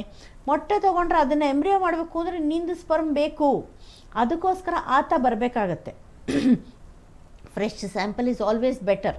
ಸೊ ಆ ಎಲ್ಲ ಇನ್ಸ್ಟ್ರಕ್ಷನ್ಸು ನಾವು ಕೊಡಬೇಕು. ಹಸ್ಬೆಂಡ್ ಏನು ಅಡ್ಮಿಟ್ ಆಗಬೇಕಾಗಿಲ್ಲ, ಅವರೇನು ಖಾಲಿ ಹೊಟ್ಟೆಲಿ ಬರಬೇಕಾಗಿಲ್ಲ. ಆತ 3 ದಿವಸ ಆಬ್ಸ್ಟಿನೆನ್ಸ್ ಅಂದರೆ ವೈಫ್ ಜೊತೆ ಕಾಂಟ್ಯಾಕ್ಟ್ ಇಟ್ಕೊಳ್ಳೋದಿದ್ದರೆ ಆಯಿತು. ಈ ಥರ ಆತನಿಗೆ ಇನ್ಸ್ಟ್ರಕ್ಷನ್ ಕೊಡ್ತೀವಿ. ಸೊ ಫ್ರೆಶ್ ಸ್ಯಾಂಪಲ್ ಕಲೆಕ್ಟ್ ಮಾಡ್ತೀವಿ, ಎಗ್ಗದು ಪ್ಲಸ್ ಹಸ್ಬೆಂಡ್ದು ಸೆಮೆನ್ ಸ್ಯಾಂಪಲ್ದು. ಅದರಿಂದ ಎಂಬ್ರಿಯೋಸ್ ಮಾಡ್ಕೊಳ್ತೀವಿ. ಸೊ ಆಕೆಗೆ ಇಷ್ಟು ಇನ್ಸ್ಟ್ರಕ್ಷನ್ಸು ಕೊಟ್ಟಿರ್ತೀವಿ. ಆಕೆ ಬರೋ ದಿವಸ ಖಾಲಿ ಹೊಟ್ಟೆ ಅಂದರೆ ಓವರ್ ನೈಟ್ ಫಾಸ್ಟಿಂಗ್ ಬರಬೇಕಾಗತ್ತೆ. ನೀರು ಕೂಡ ಕುಡಿಯೋ ಹಾಗಿಲ್ಲ. ಕನ್ಸೆಂಟ್ ತೊಗೊಳ್ತೀವಿ ಪ್ರತಿಯೊಂದಕ್ಕೂ. ಅಂದರೆ ಈಗ ಅನೆಸ್ಥೀಸಿಯಾ ಕೊಡ್ತೀವಿ, ಇದಕ್ಕೆ ಸೈನ್ ಮಾಡಿ. ಎಗ್ ಈ ಥರ ತೊಗೊಳ್ತೀವಿ, ಇದಕ್ಕೆ ಸೈನ್ ಮಾಡಿ. ಹಸ್ಬೆಂಡ್ದು ಸ್ಯಾಂಪಲ್ ತೊಗೊಳ್ತೀವಿ, ಇದಕ್ಕೆ ಸೈನ್ ಮಾಡಿ. ಈ ಥರ ಎಲ್ಲ ಸಿಗ್ನೇಚರ್ಗಳು ಅಂದರೆ ಕನ್ಸೆಂಟ್ ಫಾರ್ಮ್ಸ್ ಅಂತ ಇರುತ್ತೆ. ಇದನ್ನೆಲ್ಲ ಫಿಲಪ್ ಮಾಡ್ಕೊಳ್ತೀವಿ. ಸೊ ಇದಷ್ಟು ನಾವು ಅವ್ರಿಗೆ ಮಾಹಿತಿ ಕೊಡಬೇಕು. ಇದಕ್ಕೆ ಅವ್ರದ್ದು ಸಹಕಾರ ಬೇಕು. ಅಲ್ಲದೆ ನಾವು ಇದು ಹೇಳಿದ್ದ ಆದಮೇಲೆ, ಪ್ರೊಸೀಜರ್ ಆದಮೇಲೆ ಇಷ್ಟು ಎಗ್ಸ್ ಬಂತು, ನೆಕ್ಸ್ಟ್ ನಿಮ್ಮನ್ನು ಯಾವತ್ತು ಕರಿತೀವಿ, ಎಷ್ಟು ಎಂಬ್ರಿಯೋಸ್ ಫಾರ್ಮ್ ಆಯಿತು, ಇದನ್ನು ಮುಂದಿನ ಮಾಹಿತಿ ನಾವು ಅವ್ರಿಗೆ ಕರಿತೀವಿ ಅನ್ನೋದನ್ನು ನಾವು ಅವ್ರಿಗೆ ಹೇಳಬೇಕಾಗತ್ತೆ. ಸೊ IUIಗೆ ಆಗ ಹೇಳಿದೆ, ಈಗ ನಾನು ಹೇಳಿರೋದು IVF ಸಲುವಾಗಿ. ಮ್ಯಾಮ್, ಇನ್ನು IUIಗೂ ಹೇಳಿದ್ರಿ, IVFಗೂ ಹೇಳಿದ್ರಿ. ಇಫ್ ಇನ್ ಕೇಸ್ ಪ್ರೊಸೀಜರ್ ಎಲ್ಲ ಫಾಲೋ ಮಾಡ್ತಾರೆ, but fortunately or unfortunately if in case failure ಆದರೆ ಯಾವ ರೀತಿ ಕೌನ್ಸಿಲ್ ಮಾಡ್ತೀರಾ ಅಂತ? ಬಿಕಾಸ್ ತುಂಬ ನೊಂದೋಗ್ಬಿಟ್ಟಿರ್ತಾರೆ ಅನ್ಸುತ್ತೆ ಮೇ ಬಿ. ಇಷ್ಟೆಲ್ಲ ಪ್ರಯತ್ನ ಮಾಡಿದ್ರು ಕೂಡ ಮತ್ತೆ ಫೇಲ್ಯೂರ್ ಆಯಿತು ಅಂತ. ಸೊ ಅದಕ್ಕೆ ಮತ್ತೆ ಕೌನ್ಸಿಲಿಂಗ್ ಮಾಡ್ತೀರಾ ಅಥವಾ? ಅಯ್ಯೋ ಹೌದು, ಖಂಡಿತ ಕೌನ್ಸಿಲಿಂಗ್ ಮಾಡ್ತೀವಿ. ಫಸ್ಟ್ ಆಫ್ ಆಲ್ ಕೌನ್ಸಿಲಿಂಗ್ ಫಸ್ಟೇ ಮಾಡಿರ್ತೀವಿ. ಏನು ಹೇಳಿರ್ತೀವಿ ಅಂದರೆ, ನಾನಿಲ್ಲಿ ಪದೇ ಪದೇ ಹೇಳ್ತಾ ಬಂದಿದ್ದೀನಿ, IUIಯಲ್ಲಿ ಸಕ್ಸಸ್ ರೇಟ್ ಬಂದು 25%. ಇದನ್ನು ನೀವು ಗಮನ ಇಟ್ಕೊಳ್ಬೇಕು. ಡಾಕ್ಟ್ರ್ ಟ್ರೀಟ್ಮೆಂಟ್ ಸ್ಟಾರ್ಟ್ ಮಾಡಿದಾಕ್ಷಣ, ಡಾಕ್ಟ್ರ್ ಕ್ಲಿನಿಕ್ ಹೋದಾಕ್ಷಣ ನಾನು ಪ್ರೆಗ್ನೆಂಟ್ ಆಗೇ ಹೋದೆ ಅಂತ ಅತಿಯಾದ ಪಾಸಿಟಿವ್ ಮನಸ್ಸಿನಲ್ಲಿ ಇಮ್ಯಾಜಿನೇಷನ್ ಇಟ್ಕೊಳ್ಬೇಡಿ. ಎಲ್ಲದಕ್ಕೂ ಮನಸ್ಸಿನಲ್ಲಿ ನೀವು ತಯಾರಾಗಿದ್ದರೆ ನಿಮ್ಮ ಬೇಸರನೂ ಕೂಡ ಕಡಿಮೆ ಆಗುತ್ತೆ. ಇದು ನೆಗೆಟಿವ್ ಆದರೆ ನೀವು ಕೇಳಿರೋದ್ರಿಂದ ನಾನು ಹೇಳ್ತಾ ಇರೋದು. ಪಾಸಿಟಿವ್ ಆಯಿತು ರಿಪೋರ್ಟು IUIಯಲ್ಲಾಗಲಿ IVFಲ್ಲಾಗಲಿ. IUIಯಲ್ಲಿ ನಾವು ಬ್ಲಡ್ ಟೆಸ್ಟ್ ಮಾಡಲ್ಲ, ಯೂಶ್ವಲಿ ಯೂರಿನ್ ಟೆಸ್ಟ್ ಮಾಡ್ತೀವಿ. IVFಲ್ಲಾದರೆ ಬ್ಲಡ್ ಟೆಸ್ಟ್ ಮಾಡ್ತೀವಿ. ನಮಗೆ ಒಂದು ದಿವಸ ರಿಸಲ್ಟ್ ಬರುತ್ತೆ.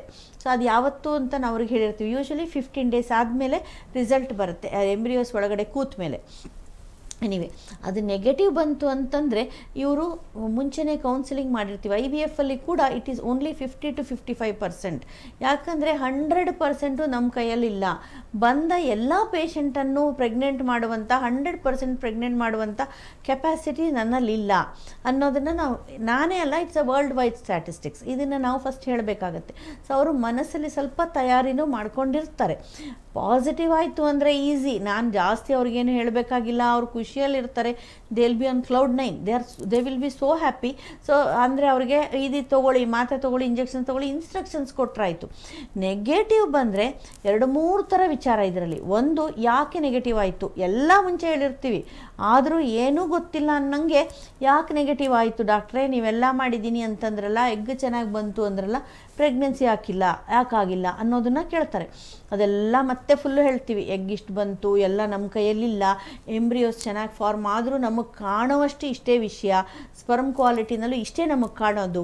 ಜೊತೆಗೆ ಆ ಎಂಬ್ರಿಯೋ ಫಾರ್ಮ್ ಆಗಿದ್ದನ್ನು ಗರ್ಭಕೋಶ ಅದು ತನ್ನದು ಅಂತ ಅಪ್ಪಿಕೊಳ್ಬೇಕು. ಎರಡೂ ಆಗಬೇಕು. ಗರ್ಭಕೋಶ ಒಪ್ಪಿಕೊಳ್ಬೇಕು, ಇದು ನಂದು ಅಂತ ಅದನ್ನು ಸ್ವೀಕರಿಸಬೇಕು. ಅಪ್ಪಿಕೊಳ್ಬೇಕು ಅಂದರೆ ಗರ್ಭಕೋಶಕ್ಕದು ಅಂಟಬೇಕು. ಎಂಬ್ರಿಯೋ ಫಾರ್ಮ್ ಆಗಿದೆ, ಆಗ ಗರ್ಭಕೋಶ ಅದನ್ನು ಹೊರಗಡೆ ತಳ್ಳಲ್ಲ.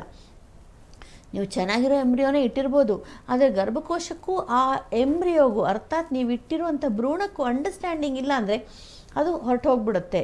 ಸೊ ಇದು ನಮ್ಮ ಕೈಯಲ್ಲಿಲ್ಲ, ಇದು ನಮಗೆ ಕಾಣಲ್ಲ, ಇದು ನಮಗೆ ಗೊತ್ತಾಗೋ ವಿಷಯ ಅಲ್ಲ, ಇದು ಸೈನ್ಸಿಗೆ ಮೀರಿದ ವಿಷಯ, ಅದರ ಬಗ್ಗೆ ಇನ್ನೂ ಬೇಕಾದಷ್ಟು ಅಧ್ಯಯನಗಳಾಗಬೇಕು.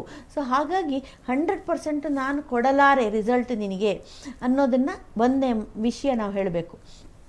ಎರಡನೇದು, ಅವರು ಕೂಡ ಎಷ್ಟೋ ಸಮಯ ನಮ್ಮಲ್ಲಿ ಬಂದು ಕೂತಿರ್ತಾರೆ, ಟೆಸ್ಟ್ಗಳು ಮಾಡ್ಕೊಳ್ಳೋದಕ್ಕೆ ದುಡ್ಡು ಖರ್ಚು ಮಾಡಿರ್ತಾರೆ, ಇಂಜೆಕ್ಷನ್ನಿನ ನೋವು ಅನುಭವಿಸಿರ್ತಾರೆ, ಮನೆಯಲ್ಲಿ ಅವರಿಗೆ ಹಿಂಸೆ ಆಗುತ್ತೆ, ಮನೆಯಲ್ಲಿ ಇನ್ಯಾರು ಹೀಯಾಳಿಸಿ ಮಾತಾಡ್ಬೋದು, ಇಷ್ಟೆಲ್ಲ ಟ್ರೀಟ್ಮೆಂಟ್ ತೊಗೊಂಡು ನಿನಗಾಗಿಲ್ಲ ಪ್ರೆಗ್ನೆನ್ಸಿ, ಎಷ್ಟು ದುಡ್ಡು ಖರ್ಚು ಮಾಡಿದೆ, ಇಷ್ಟು ಖರ್ಚು ಮಾಡಿದೆ ಅನ್ನೋದೆಲ್ಲ ಬರ್ಬೋದು.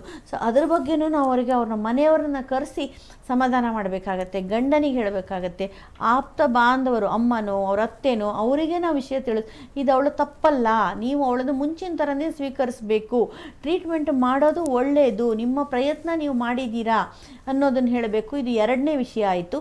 ಮೂರನೇ ವಿಷಯ, ನಾವು ಮುಂದಕ್ಕೆ ಏನು ಮಾಡಬೇಕು, ಇಷ್ಟಕ್ಕೆ ಮುಗ್ದಿಲ್ಲ, ನಾವು ಬೀಳೋದು ದೊಡ್ಡದಲ್ಲ, ಎಲ್ಲರೂ ಬೀಳ್ತಾರೆ, ಬಿದ್ದ ಮೇಲೆ ಎದ್ದೇಳೋದಿದೆಯಲ್ಲ, ಮುನ್ನುಗ್ಗೋದಿದೆಯಲ್ಲ, ನಮ್ಮ ಯಾವ ಗುರಿ ಇದೆಯಲ್ಲ ಅದನ್ನು ತಲುಪಕ್ಕೆ ನಾವು ಮಾಡೋ ಪ್ರಯತ್ನ ಇದೆಯಲ್ಲ ಅದು ಮುಖ್ಯ. ಬೀಳೋದು ಎಲ್ಲರೂ ಬೀಳ್ತಾರೆ, ಬಿದ್ದಾಕ್ಷಣ ಆಗಲಿಲ್ಲ, ಅದೇನು ನಂದಲ್ಲ, ಅದು ಹಳೇದು, ಪಾಸ್ಟು ಅನ್ನೋದನ್ನು ನೀವು ಹಿಂದಕ್ಕೆ ಹಾಕಿ ಮುಂದಕ್ಕೆ ಹೋಗಿ. ನಮ್ಮಲ್ಲೇ ಟ್ರೀಟ್ಮೆಂಟ್ ತೊಗೊಳ್ಳಿ ಅಂತ ಹೇಳಲ್ಲ, ನೀವು ಪ್ರೆಗ್ನೆನ್ಸಿ ಆಗೋ ಥರ ನಿಮಗೆ ಎಲ್ಲಿ ಒಪ್ಪುತ್ತೋ, ನಿಮಗೆ ಎಲ್ಲಿ ಮನಸ್ಸು ಬರುತ್ತೋ ಅಲ್ಲಿ ಟ್ರೀಟ್ಮೆಂಟ್ ತೊಗೊಳ್ಳಿ. ಪ್ರೆಗ್ನೆನ್ಸಿ ಆಗೋ ಥರ ಮುಂದಿನ ಪ್ರಯತ್ನವನ್ನು ನೀವು ಮಾಡಿ ಅನ್ನೋದನ್ನು ನಾವು ಹೇಳಬೇಕು. ಸೊ ಈ ಮೂರು ವಿಷಯವನ್ನು ನಾವು ಹೇಳಬೇಕು. ಯಾಕೆ ಪ್ರೆಗ್ನೆನ್ಸಿ ಆಗಿಲ್ಲ, ಎರಡನೇದು ನೀವು ಮನಸ್ಸಿನ ವಿಚಾರಗಳ ಬಗ್ಗೆ ಅರ್ಥಾತ್ ಸೈಕಲಾಜಿಕಲ್ ಕೌನ್ಸಲಿಂಗು, ಮೂರನೇದು ಮುಂದೆ ಏನು ಮಾಡಬೇಕು, ಯಾವ ಹೆಜ್ಜೆ ನಾವು ಮುಂದೆ ಇಡಬೇಕು. ಈ ಮೂರು ವಿಚಾರವನ್ನು ನಾವು ಅವರಿಗೆ ಕೌನ್ಸಲಿಂಗಲ್ಲಿ ಸೇರಿಸಿ ಪ್ರೆಗ್ನೆನ್ಸಿ ಆಗಿಲ್ಲದರ ಬಗ್ಗೆ ನಾವು ತಿಳಿ ಹೇಳಬೇಕಾಗತ್ತೆ.